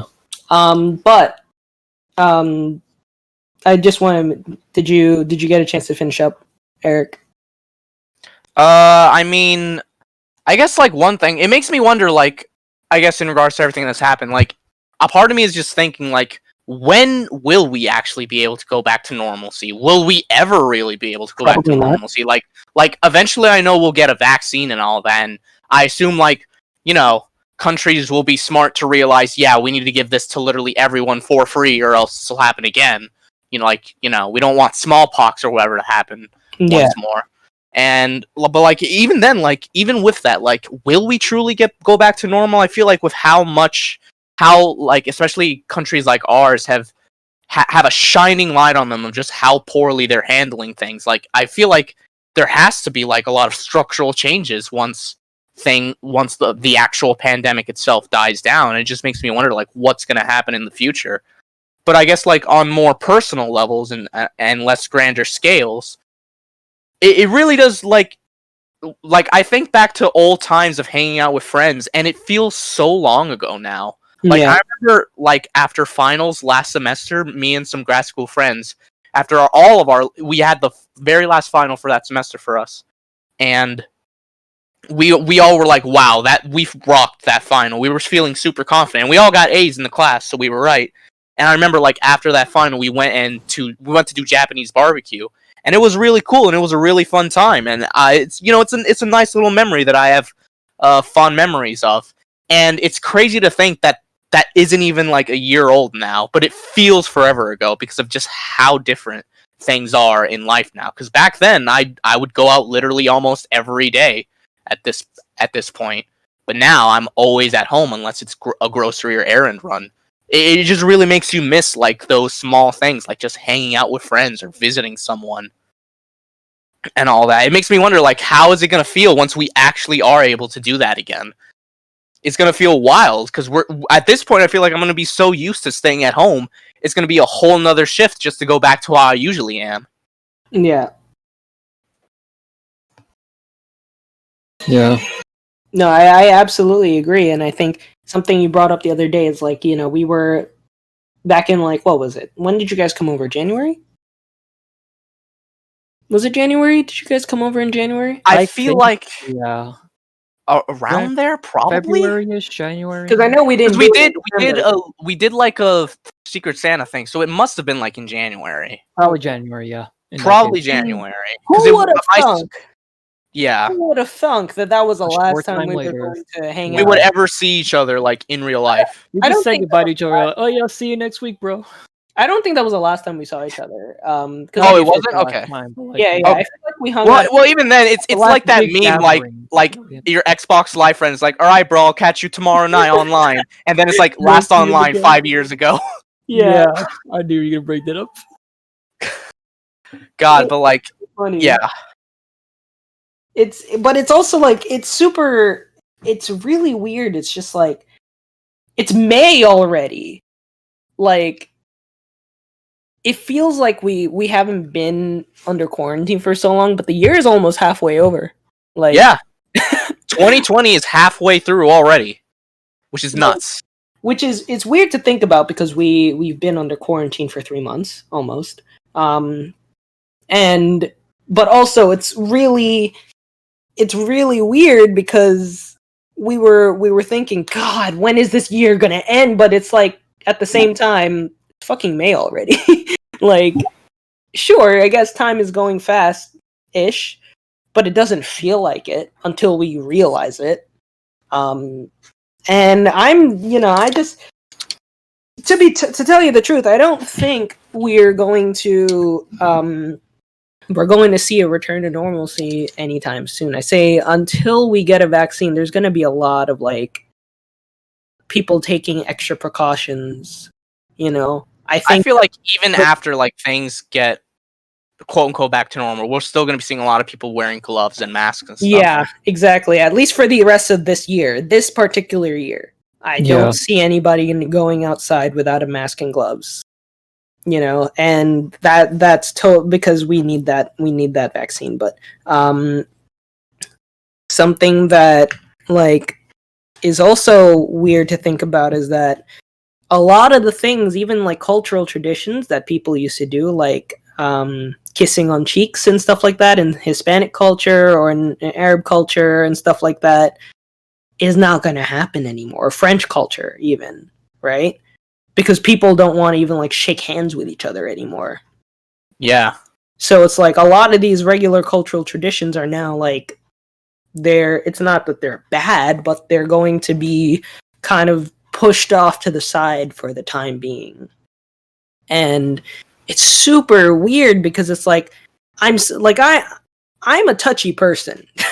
I Yeah, you are freaking hugging us all the damn time, even though it's been a day since we've seen each other. I like to hug people, but I mean, I'm teasing. Yeah. It's kind of funny when you're like, Eric, I haven't seen you in so long, and I'm like, we saw each other last week.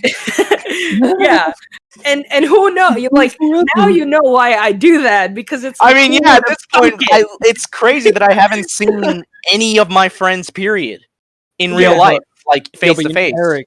Eric, you know what though? When we finally see each other in person again, Lawrence is gonna be like, "Hey, man, how you doing since last week?" He's gonna pretend nothing happened. Yeah. It's like COVID-19 like 2 minutes. This is that's my coping mechanism. I'm actually sitting at home in fetal position. Fetal position.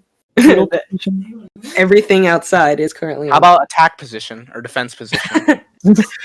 But yeah, like there are a lot of reasons why I say things like, as a person, I like to say things like "I love you" or like I like to hug people or give people handshakes, is because truthfully, I don't like to take moments for granted. right? And I do it all the time because who knows when the last moment is going to be. And who freaking knew that the last moment that I shook all your freaking hands was going to be the last time that I did it? Who knew? I mean, it's not gonna be the last time unless I die or something. So, well, last time Coverbid. in a long time. That I mean, yeah, I mean, it does make you realize the things you take for granted because it's like, yeah, but like it's funny. I still remember the last day of in-person classes. I had a midterm that day, and I saw like some of my friends, my grad school friends, and I'm like, well, damn. I mean, I guess I won't see you again for a while now since everything's moving online, including work for a lot of people like me, and a lot of the other friends I was talking to or that I talked to a lot from grad school. And it's like it really does make you realize things you take for granted because no one realized that day waking up that a huge lifestyle change was going to have to be thrust upon all of us. Yeah, I even remember the day that all of this was announced. I was working that day. It was a Wednesday. I was at work too when I heard the announcement from like the governor. Yeah, and I had just that morning I had class, and I left early from class because that day we just got our first midterms back, and I did really well. So I was just like, I could leave early, so I left early and I went to work. And when I got to work, I didn't hear anything. There was no news yet, but my friends were telling me, oh, NYU, they closed already for the rest of the semester. And I'm like, oh, that's cool. I wonder if they're going to do that for CUNY and SUNY. And then I was at the Aroma Bar at this time, and all of a sudden I'm hearing clamoring amongst everybody that the governor just closed down all the CUNY and SUNY schools. And I was just like, excuse me? And then no, but we still yeah, we were still open for at least another week, I think, that at that time. And I still had to go to school for a couple days because my school decided and thought that the governor's comments were vague, and thus we still have to go to school for a few more days, at least until we figure out what's going on and all that. I get it. There are a lot of things that you can't really replace about my school, but unfortunately, public health comes first. Right. So they, a couple days later, the state puts their foot down and says, "No, this isn't a choice. This isn't a choice. you have to close." And so they closed for the rest of the week, and then the rest of the semester it was online, which didn't really take too long. I had only 4 more weeks left of the semester at that point. But it certainly changed a lot because there was a lot of material we weren't able to cover and had to be really simplified because we didn't have normal lectures anymore. So it was just really big changes kind of happening all at once. I know CUNY also had to shrink their spring break as a result. Yeah, we had so we were thrust into online sessions, although we had to wait a while. Like we essentially had like a week off from school after the governor made the announcement to move to online learning, and we had online learning for like a week or two, but then they had like a recalibration period, so we had another sort of week off or something like that, to help students who had who didn't have a PC or laptop from at home, or lack of internet and stuff. So they had a recalibration period for those kinds of people, and then classes started back up. But that same week that class started back up was also supposed to be spring break, so they had to shorten spring break to only 2 days off, as opposed to the week and a half to 2 weeks that you would normally get. Yeah, and I mean, to be fair, that's understandable. I'm not gonna be mad. I can't be no, give us the full 2 weeks of spring break though. Yeah, I mean, to be fair, what are we going to do during that time anyways, right? So it's whatever. Yeah. Which, and that's something that's really weird. Earlier today, you guys probably, I remember I sent this to you guys, but the New York State Board of Regents apparently is in support of permanent schooling online for at least until this entire virus is done. Which is what? Well, I'm sitting here like, excuse me. Ain't that a sign of things? Excuse me, you can't do this. It's like there are people who literally rely on going outside for work or whatever. You can't just say, no, the kid has to go go to school or whatever, because it's just really weird. And I really hope, I'm really glad that us as a state is a little more competent and we're doing a better job than most other states. But it's still unfortunate that this entire thing happened in the first place. Yeah. I wouldn't say anybody was more prepared than us in this state, in this country, but truth be told, no one was really totally prepared. They were just quicker to respond. But anyways, yes. But what game? I mean, for you guys, but everybody, what, like, besides the games that we've already listed, what games do you guys think you guys are going to like try and dive into, this summer as we approach quote unquote summer? I mean, besides Final Fantasy VII Remake, I know I want to finish up Tokyo Mirage Sessions probably sometime after that. Because Final Fantasy VII Remake is definitely a number one priority, without a doubt. Oh yeah, I guess I should probably also get Persona 5 Royal and maybe start that at some point during the summer. The only other things I'm thinking of is I do want to go through the Melty Blood fighting game series for from Type Moon and French Bread, because I'm like become such a huge Type Moon fan that I try and digest as much stuff as I can. And when it comes to the Tsukihime side of things, the only thing I haven't really touched is the manga adaptation of Ark's Route, and I haven't touched the Melty Blood games at all. I'm pretty sure those are the only like Tsukihime things I have yet to experience. So that was one plan I was thinking of, like going through the Melty Blood games, because I have them on my PC. I have all of them, and I found like a guide to tell me like this is how you play these games in terms of story. So that was an idea I had. Hopefully I'll get around to it this summer. We'll see. That's really good. Yeah. What about you, Ray? I guess basically just going through some of the games that I have on my Switch that I haven't really been able to get to, just because for before this whole pandemic, I've just been going to work, so I've just barely had time for games anymore. Yeah. But now that we're spending more time inside, I can finally approach some of the ones that have been sitting on here for a while. I have looking at it right now. I got Octopath Traveler. I got a Crypt of the Necrodancer, both the first and second game with the Zelda crossover. I have Mario Odyssey I got on here. The Kill It Go game that we got the other day. Mortal Kombat 11, which just got a new story trailer today. They're getting like story DLC and some new characters. Nice. What game? Mortal Kombat 11. Yeah. RoboCop was confirmed as a guest today, so that's gonna be cool. Yeah, that's gonna be cool. So Celeste also is another game that I want to get to. It's recommended. Oh yeah, I hear that game's really good. I do want to play it at some point. Yeah, I definitely want to get into that. Pokemon Sword, I got to start at some point. Yeah, I need to start that at some point too. I have it. I don't even have any of either of them, but I have to play it. Yeah. Also, I have the Insane trilogy, so I may as well get to that as well. Good game. Yeah. Those are like the highlights of games I want to get to while I have time here. So.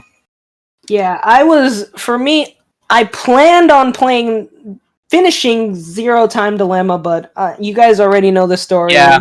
My 3DS died. The 3DS. So, and fucking J now. The day before the entire state closed, my 3DS is dropped off, and then the entire shop closes. Oh my god. I haven't seen my 3DS in 2 months already. But not a total loss. 2 months. Yo, we all thought of it. I haven't been really like too upset because I've been playing Animal Crossing. Also, that's definitely another game I'll be continuing to play throughout summer, along with FGO on my phone, since that's like a daily game to begin with. But yeah, gotta beat the final boss, Tom. And look. Also, definitely some So recently, KK came to my island, and that's been fun. He's become I thought there was an extra K in there, and I was like, that's a thing in Animal Crossing. But yeah, he's become my music slave now. Every Saturday, I just ask him to Jesus. Okay, so then, so the KKK is still relevant. I get him to play me KK Bubblegum like for like a whole hour. He's like, please, another song. Yeah, that's not okay. But it's been fun. Get back so to far. work, slave. He stays for a really long time. Like it was almost midnight, and the guy is still in the town square playing music. Yeah, I've seen him after midnight too. Yeah, it's adorable, but at the same time, I'm just like, dude, he does don't you gotta go eventually leave home? like around 1 or 2 a.m. Yeah, I'm just like, dude, don't you gotta go home? Like, no, man, I'm just chilling. But I think what's really cute though is when some of the villagers just sit down in the chairs around. It was like, oh my god, that's yeah, that's so adorable. And earlier yesterday, you can actually experience the credits again if you ask. Yeah. Them Oh yeah. Exactly. You can also write letters, and they show up in your performance. So if someone writes you a letter, it's there in the KK performance. Oh wow. Yep. Valid. Because somebody wrote a letter to another person, and it showed up there in their performance. Nice. My one of my villagers yesterday he's so cute. He just started singing in the middle of he just started singing. No, I love when that happens. The villagers randomly sing. People were just sitting in a circle around them, and I was just actually Sylvia in my island started singing a while back. She did too, yeah, for me. It was hilarious. Krell or Cell, I forgot his name. She was doing it in front of my house, like on the beach side. So I was like, all right, like this is cute. I gotta make her like, one of those windflower crowns. And so I just gave that to her. Yeah. It was one of my villagers' birthday the other day. For Sylvia, I just sort of stood next to her and listened to her for a while, and I kept thinking about that one like tweet I linked forever ago, like back when Animal Crossing was either about to come out or just came out, of like some girl like watching a video of Isabelle singing, and she was like, "Yo, not gonna lie, this shit kind of slaps." And like she's hyping up Isabelle the entire time. It's like, "Ooh, sing it, bitch." And I just kept thinking of that in my head. It's like, that's right, Sylvia, sing it, bitch. It's good. Like there's so much love put into this game. Like I didn't really expect it at all. So I'm really glad. Honestly, I'm really glad I picked it up. I'm really glad I even started playing it. It definitely came at the right time. Yeah, I mean, like I definitely. Are you? It came at the weirdest time. Are you ready?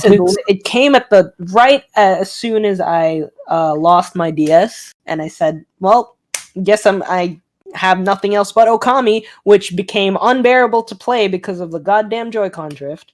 Fucking Joy-Cons. But play the Pro Controller. Yeah, I just suck it up and I just stop playing the game.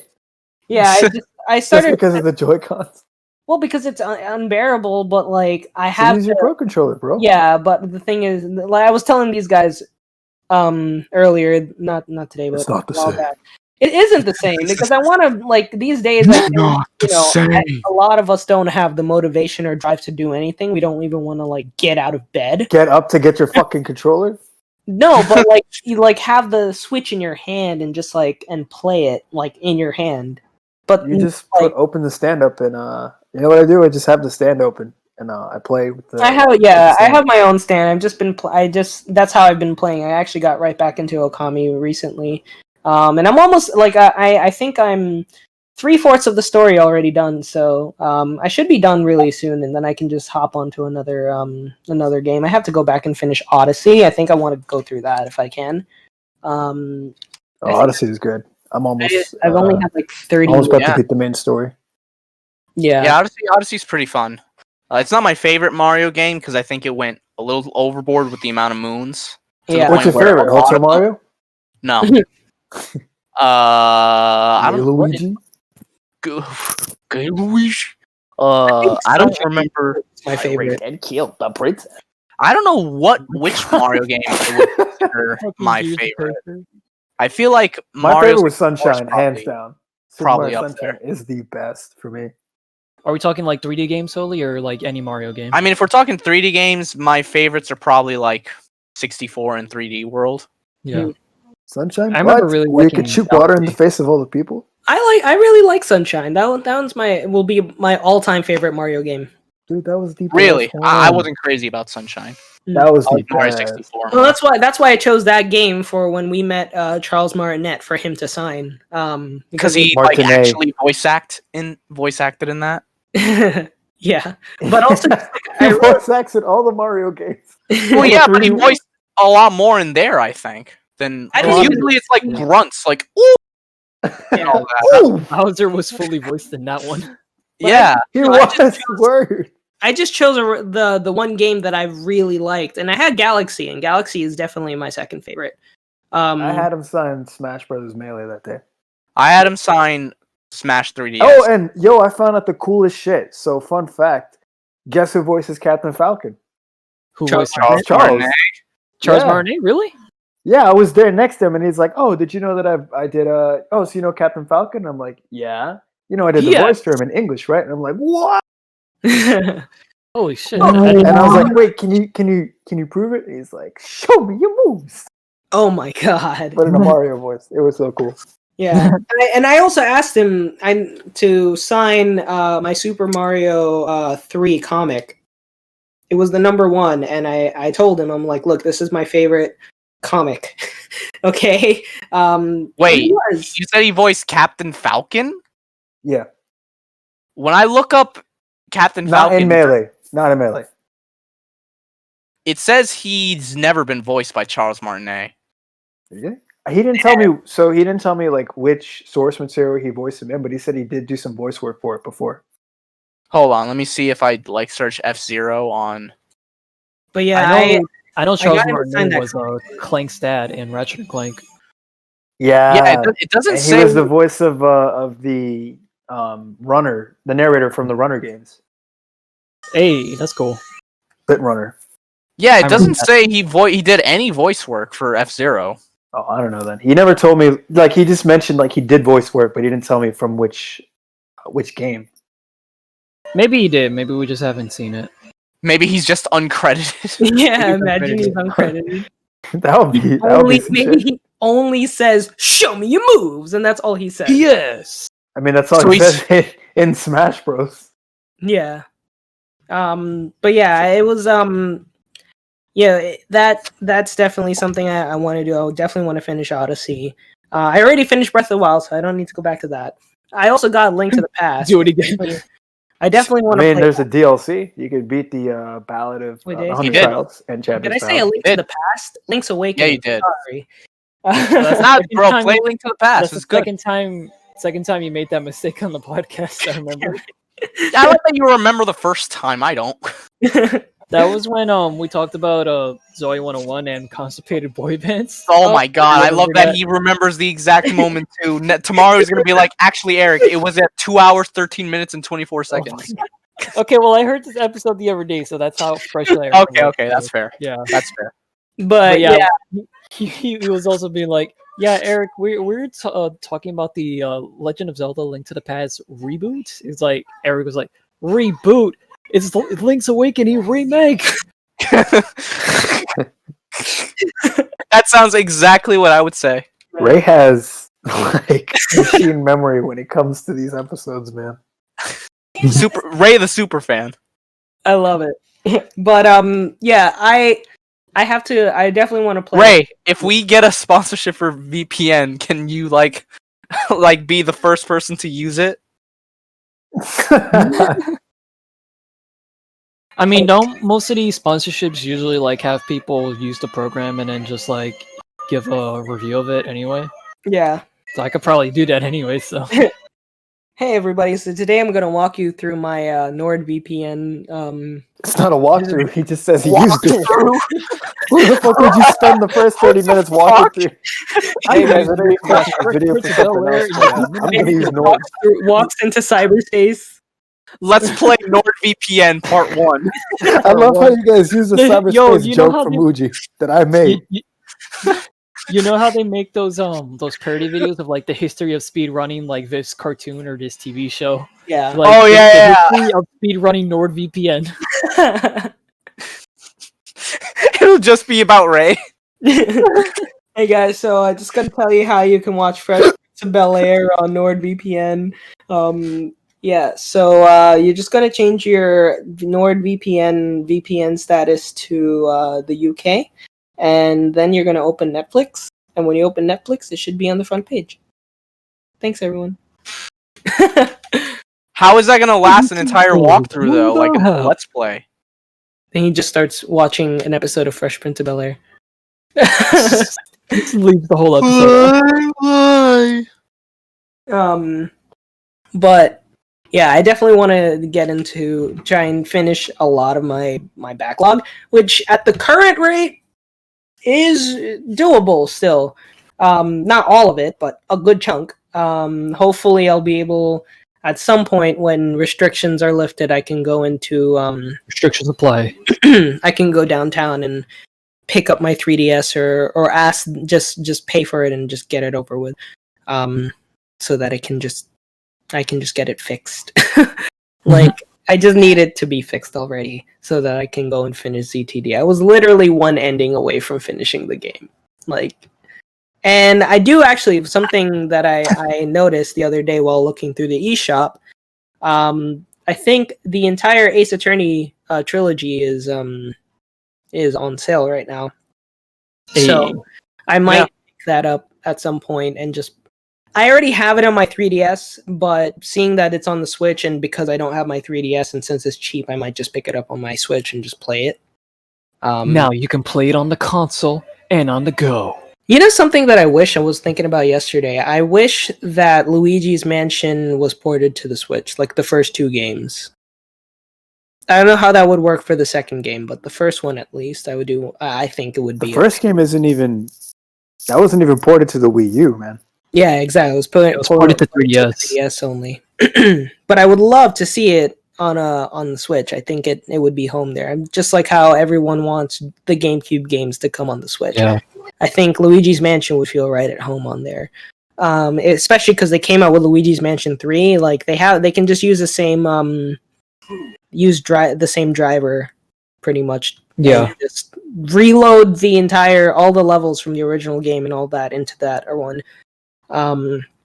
And then they could probably do the same thing with the second one. They would just have to try and remove all the like double screen kind of action stuff, and I don't think there's that many. Yeah. But yeah, I'm kind of missing out on all the 3DS stuff that I can go and play because I don't have my 3DS. But I can go back and play a bunch of my Switch games. There's a lot of Switch games that I really want to get. And I just also a lot of Switch games I really want to try and finish first. So, right. What about Isaac?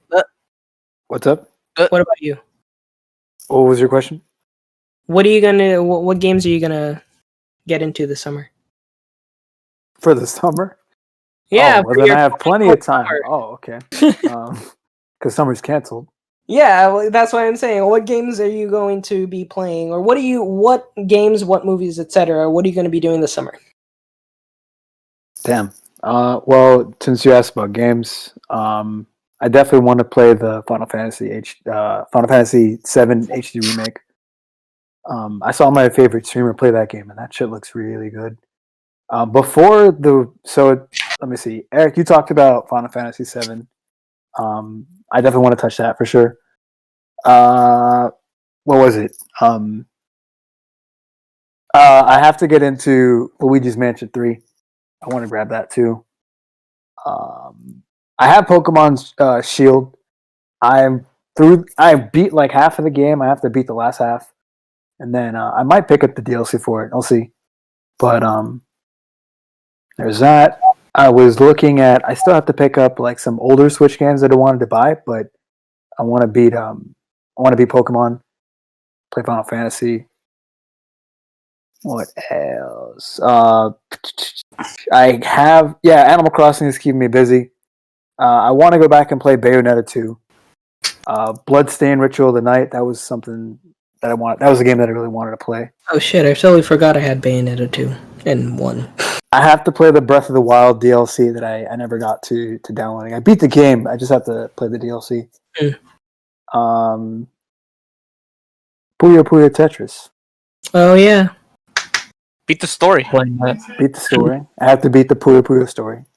Beat the Tetris. Beat the final boss. A giant Tetris block. Street Fighter 30th Anniversary Collection. I wanted to get that game, but Jesus. that was Street Fighter. That was Ultra. That was Street Fighter Ultra Turbo 2.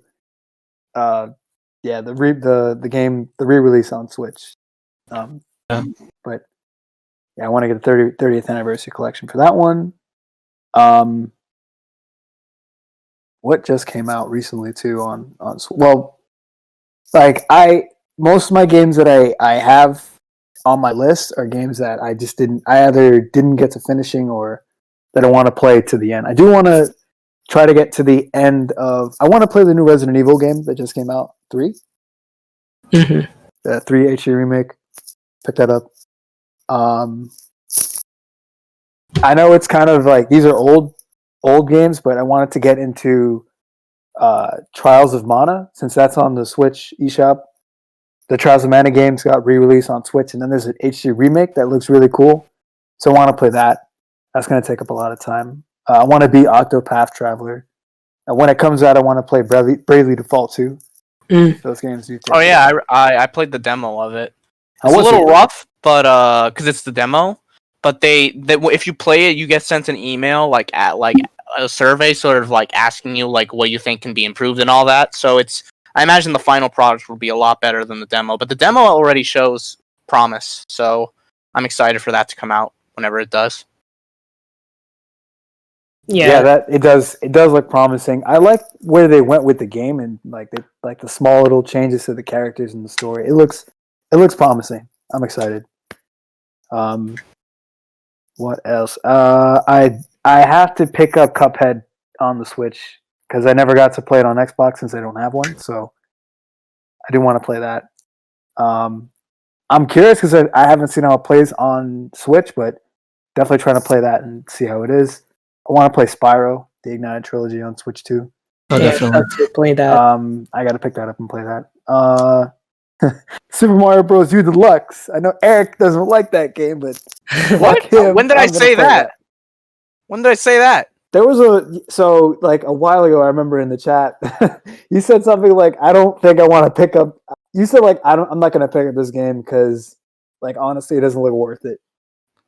I think I remember saying back when you didn't say you didn't like it, but you said like it didn't look worth it. Okay, I think I remember what I said. I think I remember like it was announced or whatever, and like the price point and everything. And I said I don't think it's worth paying like $60 for a game that's barely any different than the original, which came out so long ago. Yeah, that was like all I said. I didn't think like the game was bad or anything, and I did eventually get it myself. I think as a gift, and I played it. And I beat it. Like I 100%ed both the regular Mario campaign and the Luigi U DLC campaign. Like I got every like star coin and everything, and beat every level. So like I don't hate it. Like if I hated it, I wouldn't have like gone that far with it. But yeah, like I just think that like some of these re-releases should be priced lower, especially when they barely add anything. Yeah, like 100%. I think so too. Because like with Mario U Deluxe, like it's a good game and it packs in like the DLC, the Luigi DLC, which is nice. But besides that, like the only real addition is a power up, and that's basically it. So it's like, wow, all right, how is this the deluxe version? It adds one thing. Hey man, Nintendo. Yeah, I feel like they should change the pricing for a lot of these games, not just the Nintendo ones like Super Mario Bros. U Deluxe or.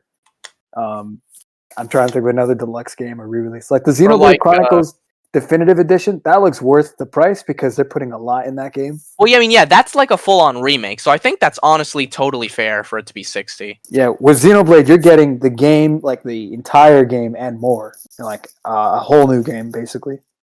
Because I hear that like the Definitive Edition of the original Xenoblade, I mean, obviously, like it's getting a huge facelift in graphically and like with the UI and stuff. But they're also like adding in a bunch of cut story content back in with that addition. So I think it's totally justifiable for it to be like $60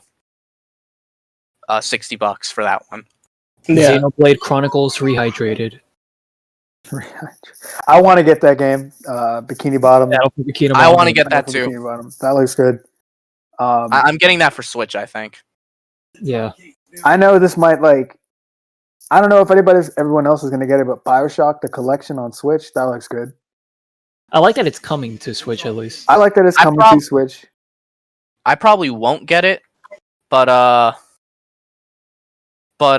just to have it on the go for me. But I mean, hey, it's cool that it's there for people who want it because I already have all the BioShock games on PC, and I don't really feel like the need to play that on the go personally. If you have the game on PC, then like there's no point. But if you don't have it already and then you want to play it on the go, like it looks pretty dope. I might be getting that one. There's a really cool adventure farming sim game that looks dope called Summer in Mara. If I want to try it out and like see what it is, if there's a demo, I'll try that out too. Yeah, that's pretty much it. Those are the games that I want to get into and play. Bravely Default 2, definitely. You say that's it as if you didn't name like 10 games there. I mean, well, he asked me what I'm doing in the summer, and there's no summer, so. I mean, no one's doing anything this summer. We're gonna be at home, so we're literally gonna be watching like cartoons and anime. Endless TV series, endless video. Isaac, you can watch all of Yu-Gi-Oh during the summer. You have nothing to do. That's the one thing I'm not doing. That's what that's actually. I mean, that's pretty much what we've been doing already for like in general. I know Ray's and his folks and his family have been started to watch Sailor Moon. Wait, Ray, your whole family is watching Sailor Moon now?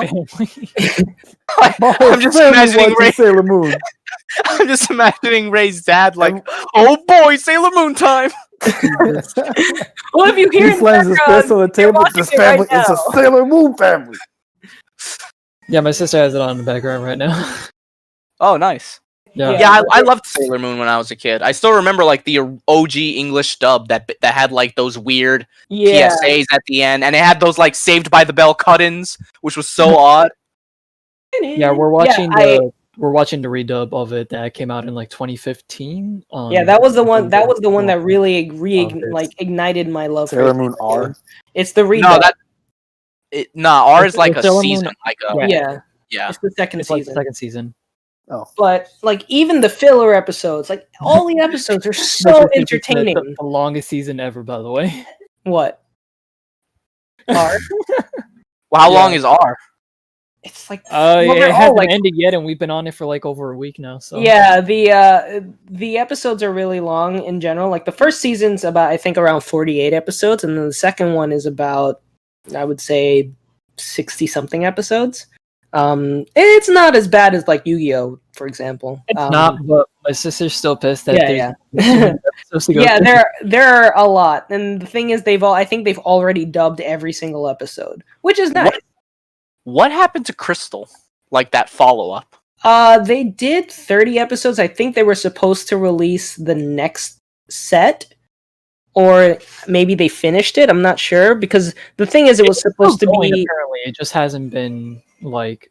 Happening. Yeah, like I heard it's not canceled. It's just no new episode is aired in like a fucking million years. It's still going. I think they're still full. I think they asked the cast to focus more on like the original dub because a lot of people were asking for that one, and which is fine. I get it. People like the original.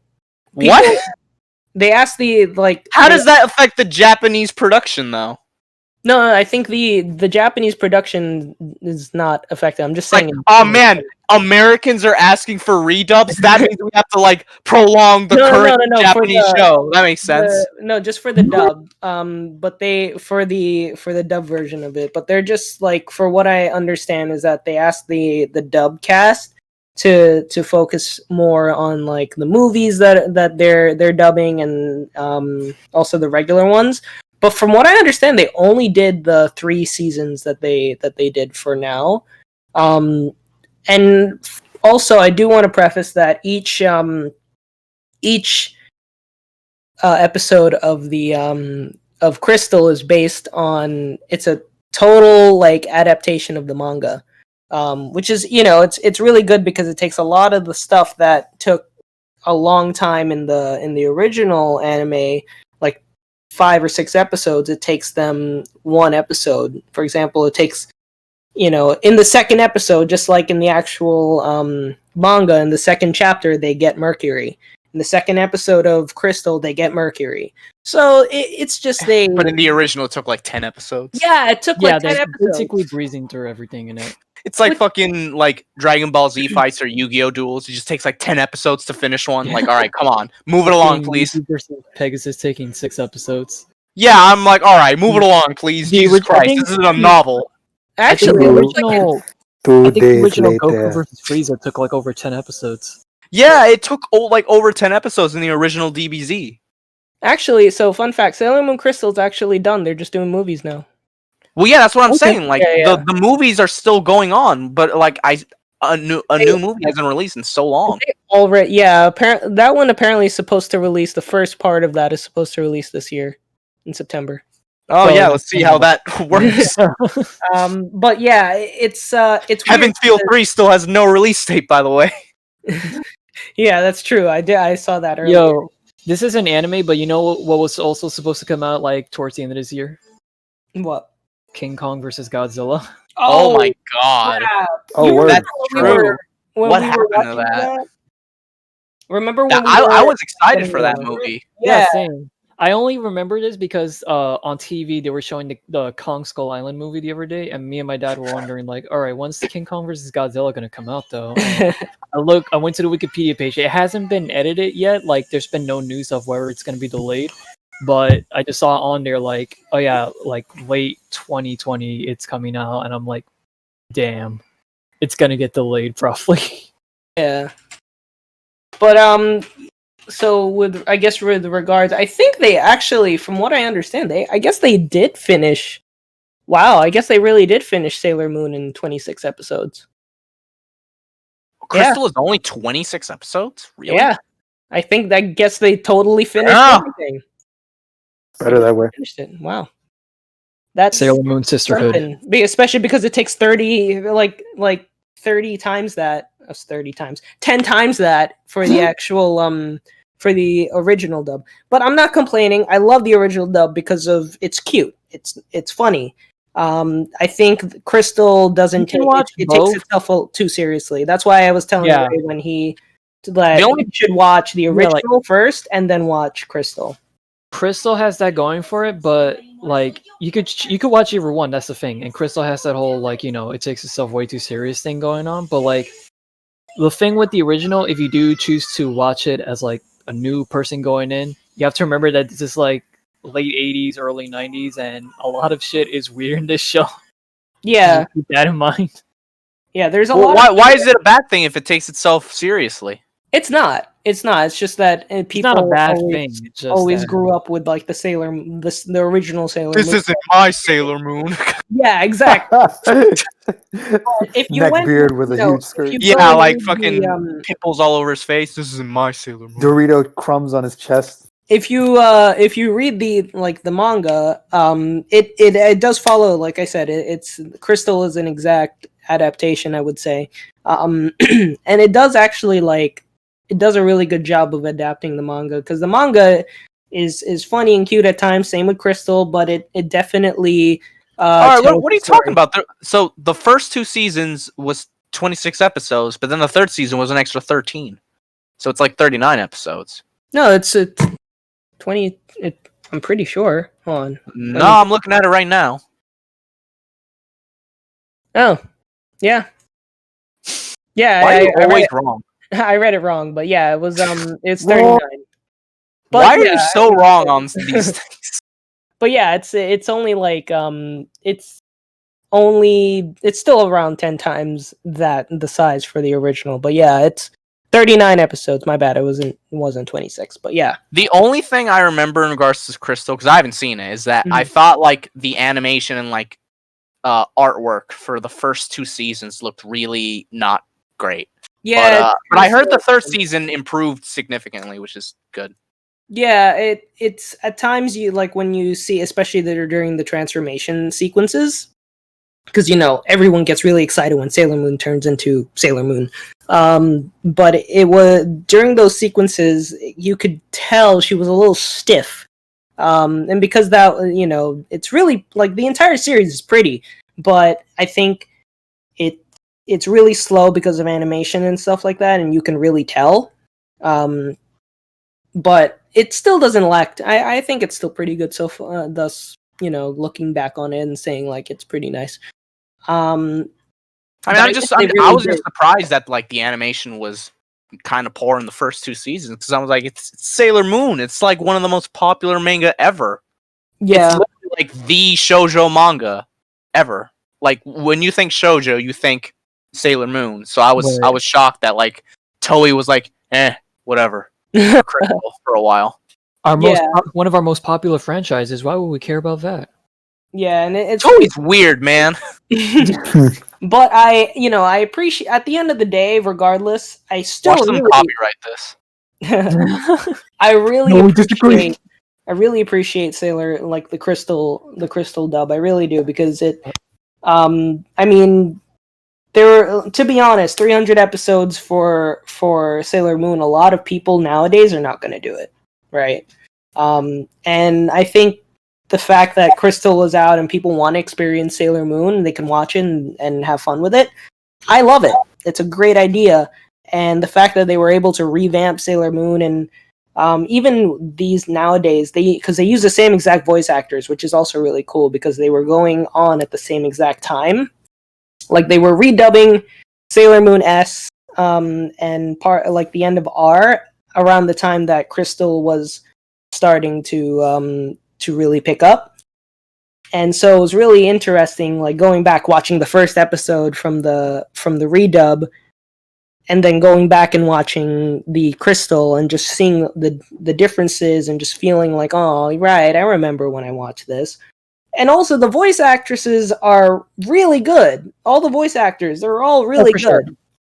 Like I was showing Ray the other day the difference between in the first episode for the original Sailor Moon dub and the redub, and it's like night and day. It really is. Like Usagi sounds like a 90-year-old woman essentially in the first one. Also, because this is like a redub with like, keeping everything preserved from the original version. There's no more lesbian couples being cousins. And that was weird as hell. That change. Yeah. I remember I saw an advertisement apparently that like that was one of like the whole because you know how people usually put like taglines and all that to attract people into buying something, like brand new cars and all that in this racing game. For Viz Media's dub of Sailor Moon, it was like no more kissing cousins. Yeah. No, it's true. I love, I really love the way it came out. I'll be honest, I loved it all. Everything is so good. I didn't when this was around the time that I was still at my other college, so I didn't really have a lot of time to finish watching it. But now is a perfect time more than ever to go back and watch it. By the way, the Sailor Moon R movie is available on YouTube for free. You just have to search it up. Officially, too. And it is the official from Viz Media. It is on there if you guys want to watch it. It's free with ads. Oh yeah. That's like I'm literally reading what it said because I just googled it. It is free. Yeah, but if you whoa. There's a version that's free with ads, but then there's one that says buy. Yeah. What? Yeah, that's the one without ads. Because now you can buy stuff on YouTube. You can buy movies on YouTube. Movies and stuff like that. Fuck that. That's how I rented it. Fuck that. Wait, did you get it on YouTube? I thought you just got it on the Google Play Store. Google Play Store, but they work the same way. So when you buy something on the Google Play Store, doesn't Google own YouTube anyway? Yeah, exactly. Yeah. So when you buy something from the Google Play Store, like a video, it shows up in your YouTube library also. Oh, imagine Google doesn't own YouTube. That would be that's the timeline where Carly doesn't go to Yakima. That's timeline A of the Snyderverse right there. I love that you remember that episode. Carly doesn't go to Yakima. Google doesn't buy YouTube. No ads. It could still put images on the background of a YouTube channel. Oh my god. Channel Google comments. Plus doesn't exist. Oh my god. And the MCU is actually bad. Oh my god, no. Who's to say it isn't? Ray's hard drive never burnt Dude. out. Oh my Oh, god. yeah, Lawrence that's never true. went to Dartmouth. Alright, look. The PonyCon panel went up. The PonyCon Alright, panel you went up. I am not gonna hate on the individual movies of the MCU for the most part. But at this point, I really hate the impacts it's had on just culture and movies in general. Like it's actually starting to get annoying, and I'm bringing this up because I saw this earlier, and I'm like, I want to rip my eyeballs out of my head at this point. Oh my god. It's getting to the point where it's Niggas like talk about DBZ and shit, but Ed and Eddie and no, not that. No, What not the that. I thought you were talking about this. No, I'm talking about the thing I posted in podcast chat just now. Final Fantasy VII Remake Part 2 may kick off the Avengers Endgame of Final Fantasy. At that point, I'm like, quit your job as a journalist. Like, please. This is the same shit. Protagonists are going to show up in portals to fight Sephiroth. Yeah. If you even wanted to make that comparison, that should be towards Dissidia, not like a regular Final Fantasy game. But even then, this is the same kind of shit we saw way back, like when Crash came out. How Dark Souls of platformers, like suddenly that's like the word you use. I hate it when gaming journalists always use that to talk about a game. It's the Dark Souls. And it's the same thing with fucking MCU shit. It's like Final Fantasy VII Remake Part 2 will be the Avengers Endgame of Final Fantasy. Like, fuck Game journalists in 2020 seriously, too much water. Like, I hate the impact these movies have had. Wow, you guys went on there for a while, but That was Ray. that was like at least 10 seconds. Yeah. Ray said something and this that's so deep. But yeah, I just like I hate the impact these movies have had on like pop culture and stuff in general. It's actually starting to get annoying. To the point where I don't care if it's me. I'm gonna be like, bitch, watch more movies. Like, goddamn. Yes. No, I actually agree. I do because agree. like the Avengers Endgame of Trolls 2. I'm not gonna call like all the movies awful, although I do think there are some things in the MCU that are bad. My voice like went weird there for a second, but like overall, like the vast majority of them, like in regards to just super good movies, I feel like the vast majority of them are just okay or average at best. Like, but then people like overhype the shit out of them and act like they're masterpieces all the time. Yeah, I agree. I mean, there are a lot of movies I'm not like, and you know, I love the MCU. But not like in that, not in that vein of like, man, you know what? I can't wait for like, and we're going to watch a Pokemon movie. Yo, I can't wait till Pokemon, Yu-Gi-Oh, like Avengers, Endgame, whatever. You know, it's like anime fucking Avengers. Yu-Gi-Oh! Bonds Beyond Time comes out. Yo, this is the Avengers Endgame of Yu-Gi-Oh! Like, it didn't exist yet. Dude, when that movie came out, like, I think it was 1 year after Iron Man. Yeah. If it came out now, that is absolutely a comment you would see on every video about it. Yeah. You know, my thing is with every single movie, it's Why like did you say it like that? like for example, when Phase 4 comes out, whenever that is, right? I'll still go and watch it. You know, I'm a fan. I'm still gonna go and watch it, but I'm not gonna sit there and say like, "Oh man, that's the best movie of all time. It deserves an Oscar." You know, fuck the Oscars. I honestly think the people who go crazy about MCU at this point really don't watch a lot of movies. Because there's one thing to just, you know, really like it and get into it. I'm okay with that. Like, I don't really hate the movies themselves for the most part. Because like I said, the vast majority of it is just kind of average at best to me. Like, it's not like god awful or anything. Also, we're gonna talk about the fact they're that great. there's They're just DLC for movies now. Oh yeah, I mean that's stupid. I hate that. But like, what was I gonna say? You ruined my train of thought now with that. but ruined me. The movies are great, but they're not the second coming of Jesus. Like, calm down. Yeah, like everything I would see on social media, I'm just like, damn, dude. Like, it's not that deep. It's not that like impressive. Like people were The second calling coming. Endgame like people were going nuts about Endgame not winning any Oscars, and I'm like, are you kidding me? I would have went nuts if it did win an Oscar. Like what? The second doesn't coming deserve of one. Christ kicks off the Avengers Don't you Endgame people of know why Jesus. Black Panther won an Oscar? I mean, I feel like there was a lot of reason that it did, but at the same time, I don't think it I don't think it deserved it. Yeah, I don't We really think this is a totally shining deserved. example of a black protagonist. Yeah, The movie that ended racism, clearly. Black Panther. We Directed beat by Martin racism, Luther guys. King. Black Panther would have Yeah, I've talked about it numerous times on this podcast and the Team Triforce podcast when that was still around. Like, Shout out to I the mean, Team Triforce podcast. That's when taking me back. I remember when I fuck went you. to. I remember when I was watching Black Panther in Florida, and like apparently I was the weirdo person for being in that movie theater. Wait, there was a Black Panther in Florida movie? What? What? What? He said, I was watching Black Panther in Florida. Well, yeah, he's saying he saw the movie in Florida. Black Yeah. Panther in Florida? But, Is that the sequel? You guys remember the story? I was watching it in 4DX what too. Yeah, I remember now. But it, you know that. Yeah, I remember now. Some guy was like, "Are you in the wrong theater?" I'm like, "Bro, what? It's a comic book Yeah, character. movie. Talk about It's a comic book character created by a white guy. Like, what?"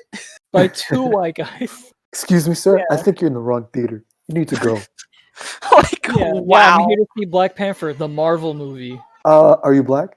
It's like yeah. apparently I'll you go can for you. only to watch it. You have to be black, I guess. Yeah, That's how some people treated it. and it was, you know, I will admit, yeah, there's a lot of times like I feel like even right now I do really want to go watch, like, because this is around the time that Black Widow would have came out, right? I kind of do want to go and watch it, you But know. excuse me, sir. Are you black? I hope that happens to Lawrence again. It just becomes a recurring trend. This is Black Widow. You're not Excuse black. me, sir, are you a I woman? can't watch it. It's a white woman in the movie, but are you black? But I'm black. But it was like really, you know, I'm not as excited as I used to be for a lot of them because I already got what I got out of it from after watching the first 10 years. Not excited, dude. I'm done. I'm like deflated at this point. I don't care about Phase 4 and beyond. I'll watch it because I know you will fucking drag me to it and be like, "Yo, come on, let's go hang out. It'll be fun." Yo, And I'll be like, Always "Oh, Lawrence. fine." That's always Eric, I was Lawrence, about to dude. say something to him. Oh, Like, I mean, it's come true. on. Yo, guys, let's go watch Black Panther in Florida. Come on. Like Lawrence will absolutely be dragging me to see it because I know he'll go see it. So I'll obviously be watching it, but like I'm not invested at this point, really. Like Yeah. I basically clocked out after Endgame. I was like, all right, cool, done. 10-year journey. I clocked cool, out, whatever. to be honest. I clocked out in Infinity War. Endgame was horrible. I'm They'd sorry. have to do something really fucking good to like net us Yeah, back in. and also that whole Disney Plus TV series thing is That's another reason why I clocked out, because then they're like, all right, we're gonna be doing like a bunch of TV shows now on Disney Plus, and I'm like, and it's like it's canon, and you have to watch it, and I'm like, no thanks. Yeah. Same feeling. It's I mean, But thankfully, what about Daredevil? I have a Disney Plus subscription, and the guys do have access. So if they ever, Yeah, I have access to. I need to get back to watching Star Wars Rebels on there. Yeah. I haven't watched and past the Clone Wars season. By the way, May the 4th be final with you season's guys. on there. Oh Yeah, right, there you go. Yeah, May the 4th. Wasn't that Yeah, yesterday? 2 days ago. It was 2 days ago. Yeah. But yeah, Well, it's you know what today is. By the though? way, guys, November Cinco de Mayo. 6th. May the 6th. but yeah, it's just like I don't like that idea of like, oh shit, I have to watch the entire series before I can understand what's going on. And I know it's not long. I know I'm going to do it. But it's the principle of it, right? At the end of the day, do I want to do it? No. I want to go walk into the movie and know what's going on, or them tell me what's going on. I don't want to have to do an extra step. Here's the thing, and like I said, I don't blindly hate the MCU or anything at this point. I'm just so deflated with it that I'm not really interested in it anymore. I've had my fill with it. I really dislike the impact it's had, but I will like defend certain things. And in regards to that, I still think it's okay to have like long running things and like like it's sort of the thing with like Kingdom Hearts 3. So many people were complaining like, wow, I don't know what the fuck's going on. And then when you ask them, it's like, well, what Kingdom Hearts games have you played? It's like, oh yeah, the last one I played was KH2 in 2005. And I'm like, yeah, no shit, you don't know what's going on. There's been like a million games in between. Like, just because there's no number doesn't mean it's not important. Yeah. It's like if you complained that the third Lord of the Rings book didn't explain what happened in the first two. It's like, well, no, like it makes sense that you should play the previous games. Yeah. And I'll say the same thing even with the MCU, even with these TV shows. As much as I'm not interested in it, I'm like, it's long running. Like it's not up to the movie that takes place after, I don't know, the Scarlet Witch show to explain what happened in that show. I remember people like it's not obligatory. I remember reading reviews of like people complaining that they didn't understand the Yu-Gi-Oh movie Pyramid of Light, and I'm just like, that's because you don't watch Yu-Gi-Oh, dude. I still don't know why they even put that out in theaters. Like, of course, no one's gonna watch it except kids who like Yu-Gi-Oh. It was a phenomenon at the time. That's why. So. Yeah, I mean, it's the same reason why Pokemon the movie was in theaters. But I guess I should have worded it better. I should have said, what's the point of even reviewing a movie like that if you're not a fan of the property? Right. That's what the movie's for. And that's not a bad thing. Like, not every movie is gonna appeal to everyone. And it's like, Yu-Gi-Oh the movie. Why would you watch that if you don't like Yu-Gi-Oh? Like, you'd be crazy. You'd be crazy too. I think mostly my point with that is that I don't like this idea that for me, like I said, I'm gonna do it. I'm a fan. I'm gonna watch. And granted, Stockholm Syndrome Lawrence here is like, I have to watch it. I have no time. I have so much time to do that. But I mean, granted, it won't be coming out this year, probably. So, but it's just the idea that like the general population, the same people most of the people that went to go see, like, for example, Endgame, right? A lot of them didn't know like, they skipped a bunch of movies. They didn't really know what was going on. Maybe they saw Infinity War and they wanted to go see Endgame right away. They didn't care to see Ant-Man or Captain Marvel in the middle, which is fine again. But that's just kind of what I mean, right? Like, how can you, for example, how could you go and watch, like, let's say Infinity War, right? And you don't know what happened, for example, in Civil War. It's not obligatory for the movie to explain what happened there. Yeah, and then people are going to be like, story. People are going to walk into Infinity War and be like, wait, why is Captain America on a different side? Wait, what's going on here? I don't understand. Or why are Tony and Steve not friends? Yeah, and they're like, wait, Spider-Man? When? Since when was Spider-Man in this thing? Like, why isn't he played by Andrew Garfield? Yeah, like there are a lot of things that, sure, I get that you don't have to, but it would be better to. And I guess this is another case of that, but I feel like introducing another piece of media into that, saying like, oh, now you got to go watch the TV show, and the only way you'll understand what's going on in the actual movie is if you go and watch that. I get that.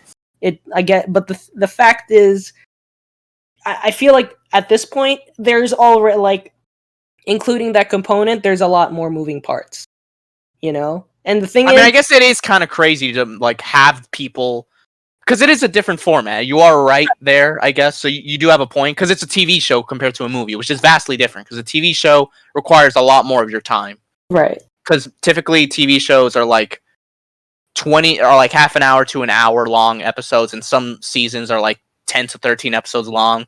So you're talking like at least like around 13 hours.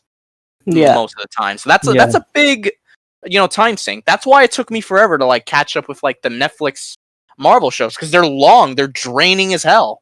Yeah, I literally only binge shows on Netflix and stuff when I have like an insane amount of free time. Like I have the whole day to myself. It's like, yeah, I'll do it then. I'm not gonna like. I can't do it regularly. Right. No, exactly. And I think they said there's only going to be 6 episodes for each of the 3 series that are coming out, which isn't too bad considering Mandalorian was 8 episodes. Each one is like 30-40 minutes. So it's like, it's doable. Mandalorian is very manageable.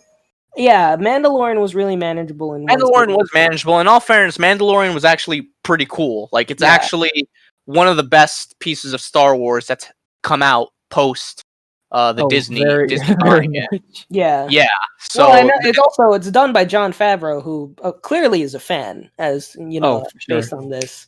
I mean, he's good people. He did Iron Man 1, and I like if there's there's a few MCU movies I legitimately think are just really good, like in general, like not even just for superhero movies. I think Iron Man 1 is easily like one of the best, which is crazy because it's the first one, so it's like, wow, y'all set the bar really high. Yeah, and you honestly kind of have not been able to pass it. And then the next one was Incredible Hulk. Yeah, it's like, man, the bar's so high and it's down. Incredibly down. I like to think that Disney just saw Jon Favreau on the project and they were like, all right, yeah, no, we don't have to influence this in any way. We can just leave it be. Well, they did like rush him with Iron Man 2, which is why it turned out a little weird. Well, yeah, they were probably like, all right, let's not do this to Jon Favreau again. But and see until the Mandalorian did so well, and then the baby became so popular. And now now the baby's. All I'm saying is, I wouldn't be surprised if another Iron Man 2 happens and Mandalorian season 2 is rushed. Oh God, please no. Disney's a greedy company. They're not your friends. They just care about your money. They want your money. They really do. So food. Now I'm going to starve. And so that's my thing. Like, it's another piece of media that you're introducing into this. And the fact of the matter is, not a lot of people want another streaming service, even if it's Disney Plus. Everyone loves Disney, of course. I get it. And a lot of people. I wouldn't say that, but okay. Well, I mean, a lot of people got Disney Plus. I mean, they passed the numbers for Netflix and Hulu. Well, Netflix has been in like a downward trend in a while. Netflix is in a ton of debt right now. In case you didn't know, because a lot of people they make so many original shows, and a lot of them are pricey, and the return isn't like compensating for all that money they put in. Especially bad because a lot of the streaming companies are you know, a lot of the companies, they're taking out their stuff from Netflix because they realize they're not getting as much money anymore, and people are cutting the cord that they can't get what they used to. So they're like, let's make a streaming service. Aha! And man, that's a trend I'm not liking. I don't want like 18 streaming services. And I would be okay with like a package deal where, like, you know, just like with the cable packages, like I'd be okay if I got like 10 or 15 streaming services all at once for like one set price. I'd be okay with that. But I'm not okay with the fact that I'm paying $10. There's no way they're going to do that. There's no way people like NBC and all that will like agree to that. Yeah, they won't. It sucks. No, but see, that's why stuff like Verve is really good because Verve you're getting a bunch of streaming services for a good deal. Yeah, Verve is a good example of that. Like, I pay for Crunchyroll, but I honestly am thinking about just switching over to Verve and just getting everything else plus Crunchyroll. Like, that's right. I think that's what is on Verve besides Crunchyroll, though? Besides Crunchyroll, there's Rooster Teeth first membership. You have Cartoon Network. You have Nixplat, which is basically 90s Nickelodeon. Some Turner stuff on there, Warner Brothers stuff, but that's the main gist of it. Okay. Oh wow, Rooster Teeth first is a selling point. Okay. I don't know. I fell out of Rooster Teeth like forever ago. Well, every advertisement you just see like, oh yeah, you could watch Ruby on this and Red versus Blue. I couldn't get into Ruby. I tried so hard. At least, I'll say this: I liked the seasons when Monty was still around. Yeah. But after that, that's the general gist that I've heard. I could not get into it past that, and I'm not even gonna act like the Monty seasons were perfect and all that, but they were really impressive for like a guy. You could tell the guy was passionate about it, and like the fights were really cool for what's still like a very indie studio and all that.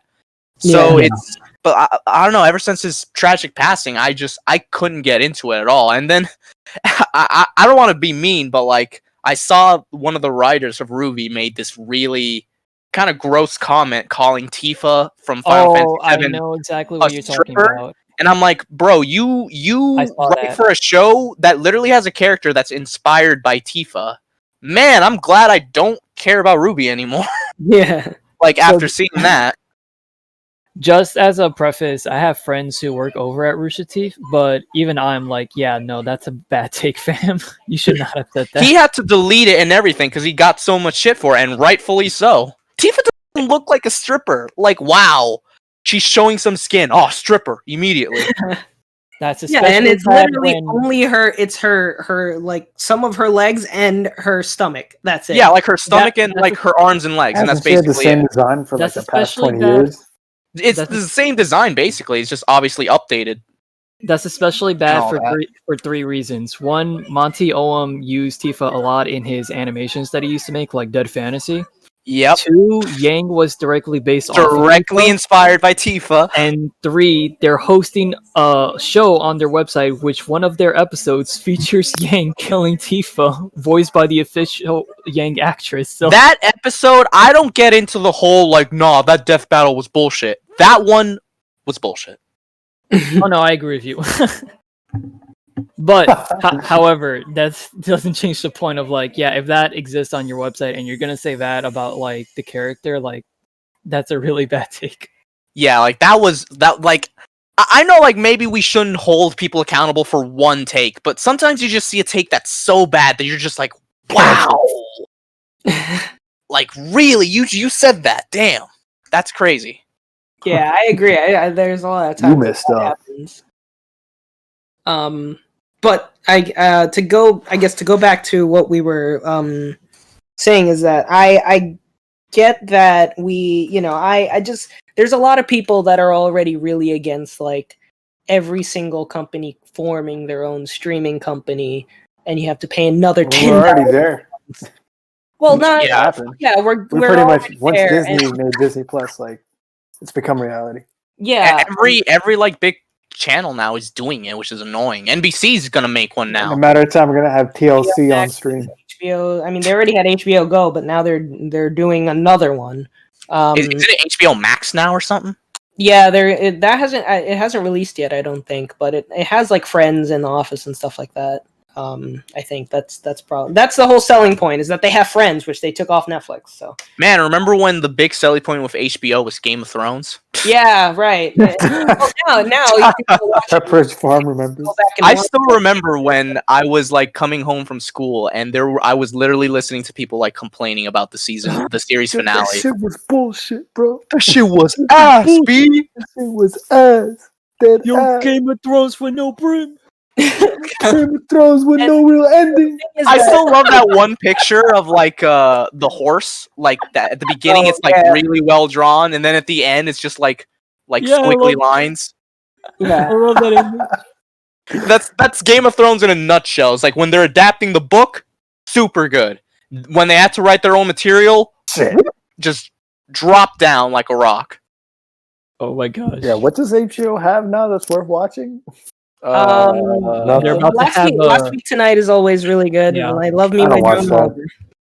on HBO Go. They're about to have the new Adventure Time series. Oh, On I heard HBO about that. Go? Yeah, they picked up Well, the Adventure Time Yeah, spin-off. it ended, but like they're getting a spinoff now. They're doing a spin-off, like a 10 episode or 5 episode or 10 episode special. One of the two, yeah. Yeah, it's just a special, but yeah, they're picking that up for their streaming service. Yeah, it's already a reality.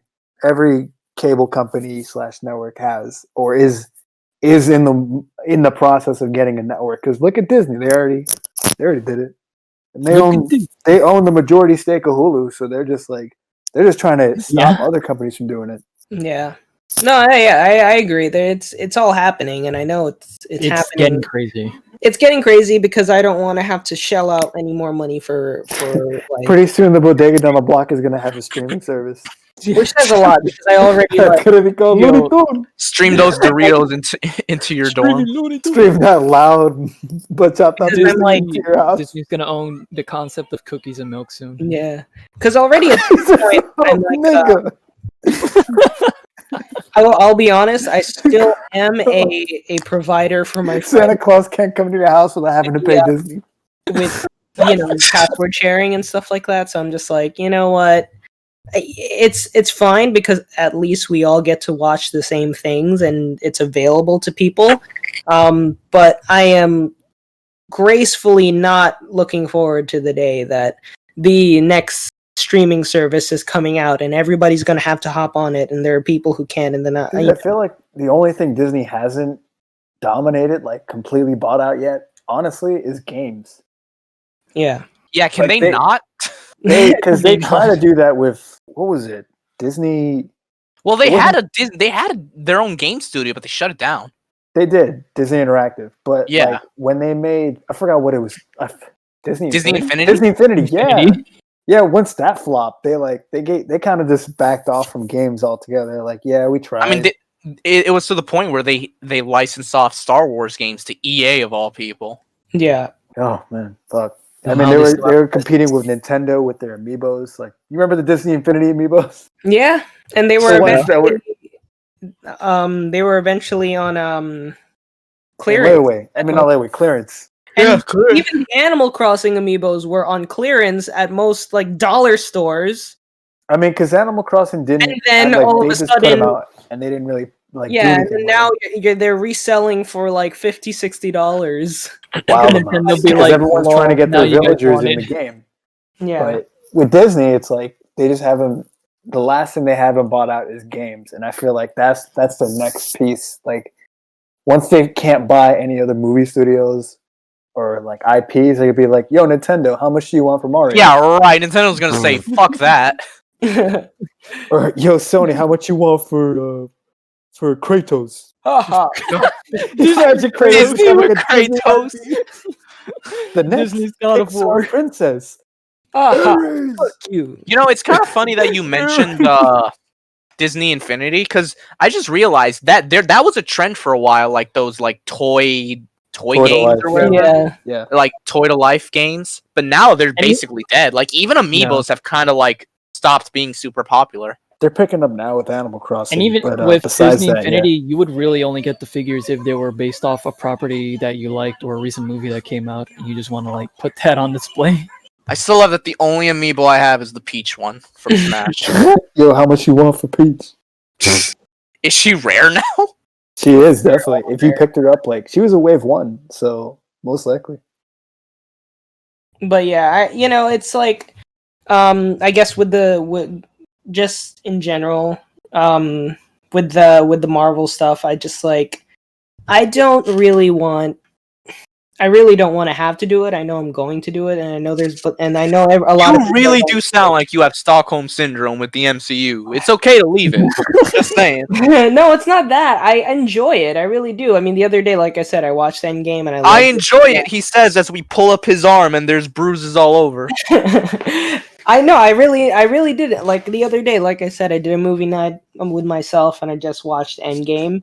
And I really enjoyed it. That sounded kind of sad. It's like I did a movie night with myself. With no one. I turned down the lights and everything, and the gang's all here. It's like Penny and Napkin and Chip watching it with him. The gang's all here. But I had a good time watching it. I'm just like, wow. I remember why I liked this movie, and why I liked most of these movies. And it was giving me like this idea of like, man, I should go back and watch every single Marvel movie. But then I thought to myself, man, that is 72 hours worth of hell. I don't want to do it. I don't hate them either. It's just I'm tired of superhero movies in general at this point. Like, not even just with MCU, just in general. That's why I'll only really be interested if it actually is doing something different. That's why I felt like I was the only one vouching for New Mutants, that movie that was delayed a million times. I was really looking forward. That got turned into a TV show. No, it's actually finally coming out, I think. Yeah, this year, right? I think that it's coming out on demand at this point, but yeah, I think it's actually finally being released. But I was vouching for it because I was like, you know what? We haven't had a superhero movie that's like a horror movie at the same time. That's kind of cool. And yeah, it might suck, but you know what? It sounds more interesting than like another average MCU movie. So I was actually kind of interested in it. This is the Avengers Endgame of the emoji movie universe. Like I actually am serious. Like I really was actually looking forward to that, and I was too. I wanted to see it because I'm like, a horror superhero movie. That's kind of cool. Yeah, and to see the fact that later on, eventually they were going to do like the Doctor Strange thing, and I'm sure we've already talked at length about the whole controversy that's going on with that, but that they took out the horror director that did that was supposed to be doing the Doctor Strange movie, and I was really disappointed at that. Just because like that would have also been really cool. I want to see New Mutants and see it as like a horror movie, like superhero movie, and then I wanted to also eventually see the Doctor Strange movie and see where they were going to take it with the horror element. But then they were just like, haha, no. But then they pussied out. They're like, yeah, well, it's gonna have horror elements here and there, and I'm like, you bitch, just make it a horror movie at this point. Yeah, seriously. And, like, I feel like it would actually get a lot of like, it would be really good. Stuff like Deadpool and Logan show that you can like go outside the norm with a superhero movie and still have it be successful. Yeah. So yeah, like if we're gonna have 18,000 superhero movies every year, try and make some of them like stand out at this point. Because like it's tiring. Like honestly, I'm tired of it because there's like 18 superhero movies every year. It gets a little exhausting. That's like I remember seeing a headline talking about like something like Disney has like the next 2 decades of the MCU planned out already, and I just I remember sighed. Like I just had a big sigh. Like really, 2 decades? Yeah. I'm gonna have kids at that point. And at this point, I mean, they've already shat on those plans because they don't have those 2 decades planned out anymore. It's literally only the next 5 years. But it's like I don't know. It's just that's just me. I'm not saying like if you're like still super excited for it, then hey, more power to you. I got tired of it real quick. And it's funny too because like I remember one time I actually got into an argument with someone, and they were like, "Well, fucking, you're like one of the biggest Kingdom Hearts fans I know. How are you not tired of that?" It's like I don't know, maybe because there's only like one Kingdom Hearts game every few years, not 18 every year. I know, I agree. And personally, I am excited still, but I'm not as excited as I used to be. I'm still going to go watch it. Like I said, I'm still going to watch them with the TV shows, and I'm still going to try and make sense of what's going on in the universe. But like I even stopped watching the guy that I used to go watch all the time, Emergency Awesome. Still a cool YouTuber if you guys get a chance to. He dives into all the theories, and I think out of all of the like superhero movie theories, he's probably the most credible because he doesn't just pull shit out of his ass. He's like, he does the research and he's like, I don't know if it's really credible, but take it with a grain of salt. This might happen, but if not, then and every time there's something new and like a new development, he talks about it and then he gives his 2 cents, but he's not going to be like, we could potentially see the X-Men in the next movie. And it's like, no. Yeah, it's like you can't, you won't. See, he doesn't do that, but I know people who do it. I see people on YouTube that will be like, you know what? We might see Venom in the next Spider-Man movie. We might. And then they're just like, there's heavy evidence to suggest this will happen. And I'm just take a look. We might not. Is there really? Let me hear it. And it's all a bunch of assumptions. Goku might be the next Smash DLC fighter. Like every single time Nintendo files a patent for something, people go We might see Shrek. They're like, holy shit. It's a new console. And turns out it's just like a My wife might come back. They're just putting out a proof. She might bring the kids back. She might bring the kids. It's like every time Nintendo files a patent, it's not because they plan on releasing the next console. It's because Nintendo might sell Mario to Sony. It's sometimes my dad might talk to me again. Sometimes companies just put out patents or they do things because they want to. And then later on they might act on it. They might not act on it anytime soon. Like, how long ago did they file the Switch patent? Maybe like 15 years ago? 10 years ago? I still remember when it was the 15 NX. years ago, nigga. I'm serious. They 15 years ago. filed the patent for it a long time ago. And then Right, they didn't file it 15 years ago. That's a little much. They didn't file it that long ago. But like, see what I'm saying before is Iwata was even president. But what I'm saying is that people we must fire it. No! People were seeing like certain patents that Nintendo was filing around the time that the Switch was coming out, and they were like, oh shit, guys, this might be the Nintendo NX. All right, so might be the Avengers Endgame of Nintendo consoles.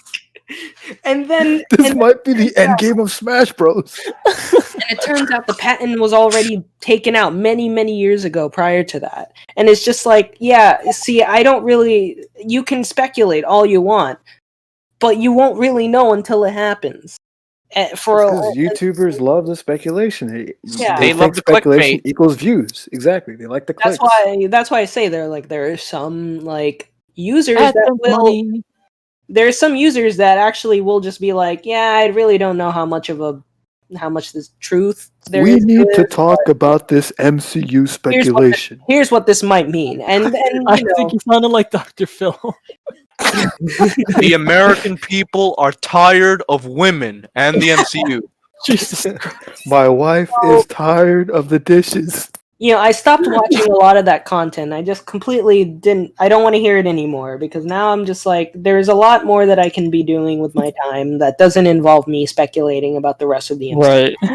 And it's not because I am not excited anymore. Dude, the MCU is garbage.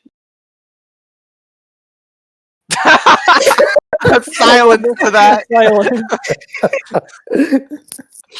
My wife. No, alright. Oh my god, that was funny. Oh, the MCU is garbage, and everyone's just like... I love that no one said anything for like a solid 5 seconds. MCU is garbage. YouTubers love the speculation. They just want the clicks. My wife definitely took the kids after Endgame. These dudes don't have any point besides the first 10 seconds of their video where they're like, we need to talk about Venom in Avengers. My wife... Oh my god, that's awful. That sounds heartbreaking. Like they're trying to make a video, but they can't get over the turmoil in their heart. Please leave a comment below with your thoughts, unless you're my wife. Yeah, but you made it sound like they were struggling not to cry on video. Lawrence, you might not have the time for speculation, but most of these YouTubers who need the views, who need the ad revenue, they do. I agree, and I'm like I said, I've had my share of galaxy brain theories to know. In fact, I had one the other day. Yeah, he's had plenty. Trust me. I hear you and Ray all the time making fun of him. I shared it with Ray the other day. Actually, there was a gauntlet. So this one, oh my god, dude! I'm gonna go pee and brush my teeth. You guys have fun with this. No, dude, I rewatched that live podcast where Ray shitted on you when you said that. When you were like, Loki might still be alive. And Ray's like, dude, isn't he alive? This was at the Liberty Live podcast at Liberty City Anime Con. Still alive? Am I wrong or right? Okay, but not the Loki you're thinking of. Ray, he's alive. We're not talking about the same Loki. He can be the same Loki. No, he's not. What if, and I'm just spitballing here. No. But yeah, I have had my galaxy brain theories, but I don't think a lot of them are really out there, I would say. Pennywise not the second gauntlet. Like some of these YouTubers are like, guys, maybe at the end of Endgame we'll see Fantastic Four reveal, and I'm like, oh, please. They'll just all show up at the end. Yeah, and they'll be like, maybe they'll be the people to beat Thanos, and I'm like, what are you talking about? What are you saying? Of like, they'll show up to help fight Thanos, and we'll see the X-Men, and we'll see the DC superheroes, and it'll all be together, and they'll all beat Thanos. Dude, seriously, I had to unsubscribe to all the rights in time. I had to unsubscribe because it was so annoying. I was just like, oh, come on. Dude, are you serious? Galactus is going to come out in the second Avengers movie? Seriously? Dude, there was a YouTuber, I forgot the name of this person, JXE, I think his name is, on YouTube, and he shits on every single clickbaity channel that tries to talk about MCU speculation and all the shit that's wrong with like their videos, like, oh, Wolverine is gonna show up and in the MCU, and they have this fake ass thumbnail with like the red circles and arrows and all that, and it was like, oh yeah, well. And then the video doesn't turn out to actually be about that, and it's just speculation about stupid shit like, oh, well, you know what? Maybe Hawkeye is the villain because he's standing in front of a red light in the Endgame trailer. And it's like, yeah, I'm sure that's perfectly reasonable. Like, Hawkeye is the villain because he's standing near a red light source. Yeah, right? Like, excuse me? What are you It looks like talking he's about? turning towards the dark side. Yeah, Fuck honestly. no. Yeah, it was like, yeah, he had what? Maybe a solid 10 minutes of being evil? Like, and I don't even think he was really evil. He was just kind of overdoing it. Like, the stress from his family disappearing just turned him into a villain. Yeah, it didn't turn him into a villain. He just became a vigilante. That's it. Yeah. Which is not a problem. Daredevil did it. Luke Cage did it. Every single street villain did it. Sorry, street villain. Street hero did it. They became a vigilante. What do you want from me? You know? Like, and he was taking out bad guys. He wasn't taking out good guys. Albeit he was going overboard, but he wasn't a villain. Oh, Right. Hawkeye. I think Hawkeye is going to be possessed by the Gauntlet, and I think he's going to be the next villain because Thanos is done at the beginning of the movie. I'm just sitting there like, are you stupid or like something? Like, what's going on here? And I have this strange, compelling belief that not even they believe their theories because they can't. I honestly back it don't up. think they do. Like, I feel like really they're just don't. making up random shit just to get the AdSense money. And the thing is, I know I'm not the only one that made that fake gauntlet theory. I know I'm not the only one because I've watched videos and people have said the same exact thing. But this was after I already said it. But not saying that they took it from me. I'm just saying that I only rip it apart from you because I don't expect you to like speculate about ridiculous stuff like that. Oh, I don't believe it myself anymore either. But it, like there was a time I did. I don't. But to be perfectly honest with you, looking back and saying, do I really believe it? No. Do I think they believe it? Absolutely not. I don't think that any of them believe Venom is going to come out in the next movie. I don't believe any of them think that Venom shows up to Mysterio help fight has Venom. the key to beating Thanos.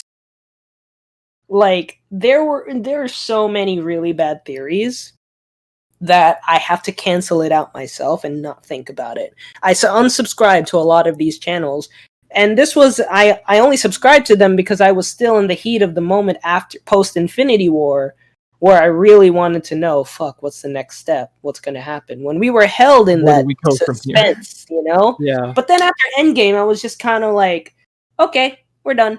I don't really care much. I mean, I still want to see Far From Home, but like I didn't follow up every single day watching those videos.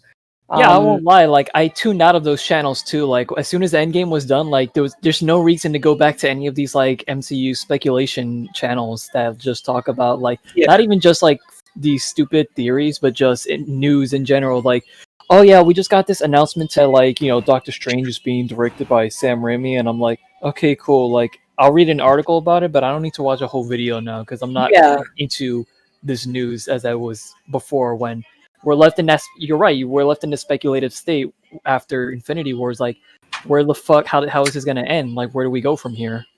Right. No, exactly. And I'm not. Hey, did I miss a lot of galaxy brain theories? Oh, I didn't give a galaxy brain theory. I was waiting until you got back. The only real thing you missed out on was Pennywise having the second gauntlet. What? No, so my galaxy brain theory, I wasn't totally I wasn't totally like Ray also believed, like he was thinking about it too. He was saying that I mean, so here's my thing.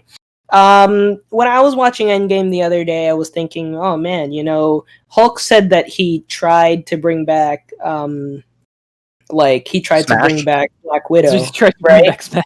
He tried to bring back Natasha. Bring back Sakura. My thing is, my one thing is, obviously they say, yeah, she's permadead, but I was just thinking, I was like, so what if, because, we don't fully see where, like, we don't fully see or confirmed because they said he tried really hard to bring her back, right? So really hard, guys. I was thinking, really? Maybe because the Black Widow movie is coming out, I know it's set in the past, but we don't know what's going to happen, like, for example, at the end. Or what could happen at the end. Yeah, so, like, the fact that he tried, we don't know if it actually did anything, because they don't confirm, oh yeah, she's totally dead, or whatever. Because we're they just don't left in the dark about what that movie's going to show off until, like, Disney decides to release it somehow. Right. Yeah, we don't really we would have known by this weekend. We consider her dead because we know that Gamora didn't come back either. Right. But at the same time, Hulk said he tried to bring her back, and and the fact is we don't have total confirmation that his trying to get her back did anything. Not the fact that she's not there, but the fact that, she could still be on Vormir and she's alive. We don't know. Or she's in the Soul Stone and she can get out at some point. She's still in Vormir, chilling with Red Skull in 2014. Right. Yeah, and so I'm not totally I'm not 100% convinced, but it's something that I thought of that could be a possibility. Just because we don't have full confirmation that anything that he did actually worked or not. And like I said, Marvel can still come up with something at the end of Black Widow, the next movie, to give us a little more I guess more suspense, or give us a little more hope that Black Widow isn't totally gone, right? And it'd be nice, but I'm not gonna sit here and start hoping and praying that it's true, because if I don't really care, if she's gone or not. She's great. She's a great hero, and I love her. But I don't think that it's something that I'm gonna sit there and that I hope that they will include in the Black Widow movie, or in the future. Yeah. It's just stuff to think about until. Yeah, and so I don't think it's totally a galaxy brain theory. I just call it that just because, I don't know how plausible it is really, and it could really be out there. But I think it's. Have they said that this is her last movie, Scarlett Johansson? I don't think so. I'm not sure. I think. Have they finally announced Scarlett Johansson is playing every character in the MCU now? Every character. Tony comes back from the dead and she plays him. Yeah. I can take a look, but yeah. But yeah, that was my theory. I don't think it's totally out there, but it is a theory nevertheless, and it doesn't mean it's totally true either. Wow, I didn't know that she was married to Ryan Reynolds. Wow. She is? Scarlett Johansson? Yeah, she was. For 3 years. 2008 to I thought she was currently married. I was like, she's married to Deadpool? She's not married to anyone right now. Yeah, she's divorced, but she was married to Ryan Reynolds 2008 to 2011. Really interesting. Right. But yeah. Her marriages only last 3 years. Jeez. So I guess going forward, I think just because we're gonna wrap up a little bit, I think it's weird to know that Black Widow and all the other Marvel shows and the Marvel movies are coming out a lot really delayed. But also that's due to the fact that a lot of them were filming or working on the show. And now they can't really work on it, so it's it's a strange feeling when you kind of know, oh yeah, May there's going to be one Marvel film, and then in the summer there's another, and then in November or whatever there can be another, and then now it's the next movie that we're looking forward to from the MCU is coming out in November. It was supposed to come out in April. May. It was actually supposed to come out this month, this week. I still remember. I still remember when they announced James Bond was getting delayed. It was supposed to come out, I think, a few weeks ago at this point, and now it's just delayed to November. Yeah, and that's kind of what I think. It's just it's not. It's weird thinking that we were supposed to have another MCU film come out now. And we're kind of used to this, but because of current circumstances, we're not going to get it. And that I'm like I said, I'm totally fine. There was a point in time when we thought it was going to come out on Disney Plus and people were going to be able to stream it. But to be fair and honest, I don't think that would have had the same budget effect that Disney would have wanted. Right. Which is, I guess it's fair, but at the end of the day, Disney's billion, trillion, almost $1 trillion company, it doesn't really freaking matter to them. It matters to the people that worked on the movie, of course, who, you know, that actually does matter to them, and especially if the mouse isn't paying them that much. But I think at the end of the day, it's like, yeah, you know, it's... To be honest, like, you know, people will definitely see the movie, especially if theoretically it had come out last weekend with, you know, no pandemic happening in the world. But I'm gonna be real, I don't think the Black Widow movie is like a service seller for Disney Plus. Like, I think if anything, Star Wars as a franchise is probably much better business for them to be advertising the platform. But in terms of like just one solo movie, I don't think they're gonna make all their money back from people subscribing to Disney Plus, especially since some are already subscribed a decent amount with all the pushes they've been making. Like, oh yeah, you know, the MCU will continue on Disney Plus with all these shows. So yeah, I'm waiting for one person in the comments to disagree with Ray and be like, "Oh, Black Widow is a service seller." Oh, fuck you.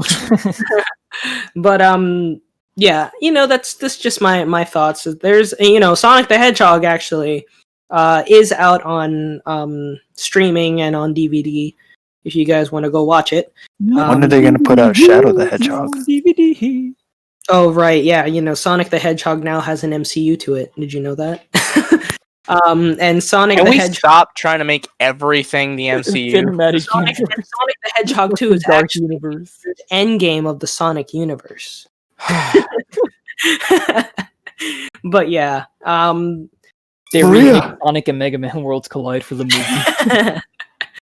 but yeah, no, I eventually we definitely have to all watch that for like a movie night. Definitely. We have to. And it was good, so you know, I'm not gonna hold it down. But yeah, I think we've talked each other's ears off for today. Yeah. Did we even get into like the possibility? The bagels we didn't even want.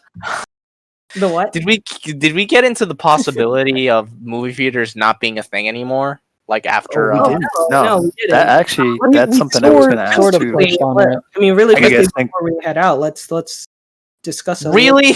God, okay. A little We bit, can't like, just save it.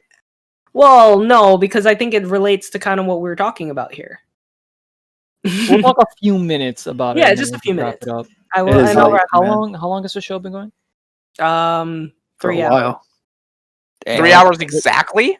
3 Let's wrap hours up and with the 15 topic. minutes. Yes. Oh wow, okay, yeah. We Wrap need up to the podcast. But yeah, no, I actually do agree because I think there's especially a lot of drive-in movie theaters and stuff like that. You know, like home theaters, like, you know, they pay a lot of money for like really big time movies. And it's just so weird to think about the fact that, well, shit, you know, these movies aren't being released in theaters anymore. These drive-in movie theaters and these like family-owned movie theaters that take out loans and whatnot so that they can show a really big movie in like a small town or whatever. Like Now they're broke. Like they're now No longer they owe showing Universal thousands of movies. dollars, and now they're going to like, you know, probably collapse. Start a streaming service.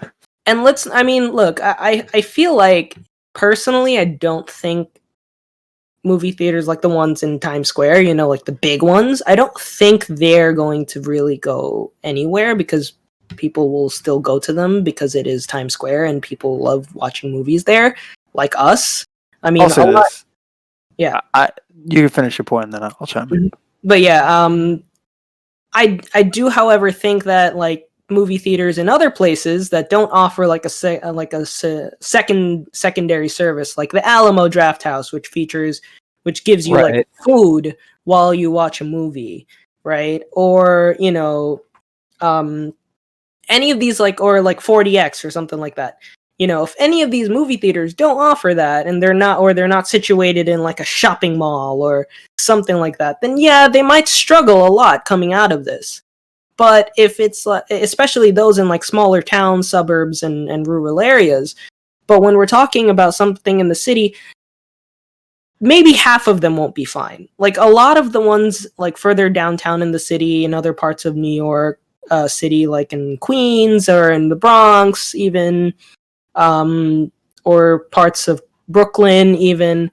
I don't I can see a lot of them are going to struggle. For example, I don't know if the one in Bay Plaza is going to really be okay right after this. And even though it's an AMC, I still don't think it's going to be okay. Is it bad that I thought to Bay Plaza too? Yeah, I thought of Bay Plaza. Now I'm also thinking of 161, like the movie theater there. 161st Street, yeah. Like I get a lot of people from the Bronx go there, but there were people already hopping the turnstile to get in. And so it's like, how much more now that no one's going to go to the movie theater so they can avoid getting the virus, right? And so yeah, there's all those parameters to think about. But then there's also this idea of like, some of them will be okay, especially the ones run by huge companies, AMC, Regal, and Alamo. They're all going to be okay. I feel like they're still going to be around for a while, yeah. But they will have to close a lot of locations after this because they lost so much revenue during this time.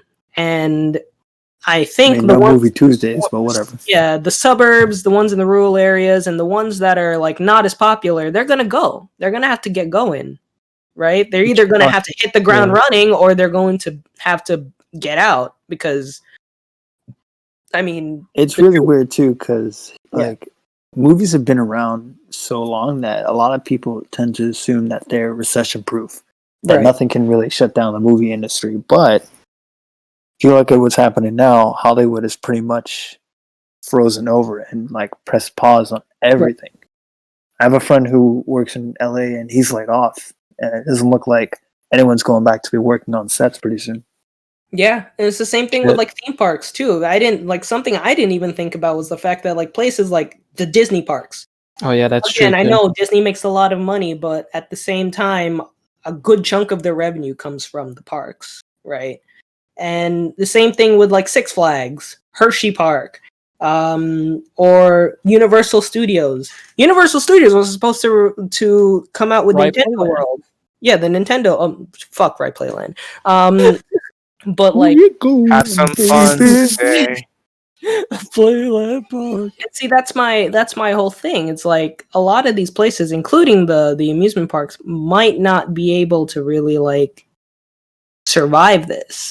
Or if they will, they're gonna have to really like, market the shit out of people going there, But I mean, yeah, but that's my point. But what about you guys? And then after this, we'll wrap up. Okay. No one has any comments. Sorry, bro. What about you, Eric? I mean, in regards to the movie theaters, I think a lot of smaller theaters I can definitely see closing down because I feel like they would need consistent revenue. With something like a brand movie theater, like an AMC or like the Regal in Times Square, they could be. They'll probably still be there even after the pandemic. But I feel like it will have severely affected things and all that because like the reason this is a topic that's going on with people is because there have been some movies that instead of releasing in theaters, they just release them on demand, and they've been doing really well on demand to the point where Universal is saying they're not even going to be releasing a lot of movies in movie theaters anymore. I think it was like the second Trolls movie or whatever. And it's like it's kind of crazy to think about because at least for us, like movie theaters are one of our favorite things to go to. Like it's not the exact same sort of comfortable feeling that I used to have with like video rental stores like Blockbuster, but it's close. It's just kind of nice because it's like a social gathering and all that. Like you go out, you buy some snacks, you watch a movie with your friends, just relax, not a care in the world. And I get that like at the end of the day, on demand is more convenient because you could just be at home. I don't know, you could heat up like a pizza or whatever and just watch the movie that way. It is more convenient, but like the whole like social aspect of movie theaters and like actually going to the store, like I know it's hard to explain, but like it's the same reason why we talk about stuff like video rental stores a lot because we do genuinely miss it because of the experience of like going over there, like picking out a movie, looking at all the things on the shelves. It's similar to like movies, like going out, like buying some snacks and then finding our seats and then just relaxing and watching the movie with a bunch of people. Telling the guy behind us to get out of our seat. Get out of our seat, yeah, exactly. It happens way too much. But yeah, like it's kind of crazy. This was your seat? It's Oh like, shit, man. Yo, hey, let me get my Yo, man, can't you see the Yu-Gi-Oh movie or Stern Man? but But sir, this is You're not black. But I mean, I personally definitely don't want movie theaters to like go away because I still like going to them. So it would honestly make me sad to see them like just completely go away. But it's what's going on right now is definitely going to shake up that industry, I think. Yeah, It's pretty scary, yeah. yeah. No, I agree. I think I totally forgot to even mention the fact that we always go to the movies all the time. Like literally after work, we're like, "Hey, do you guys want to go see a movie?" Yeah, sure. It's like once or twice a month we went to the movies. Yeah, and I mean, it was fun and it was fine. I had a good time. And so I'm really hoping that, and like I said, I don't think the one in Times Square is going to be closing anytime soon.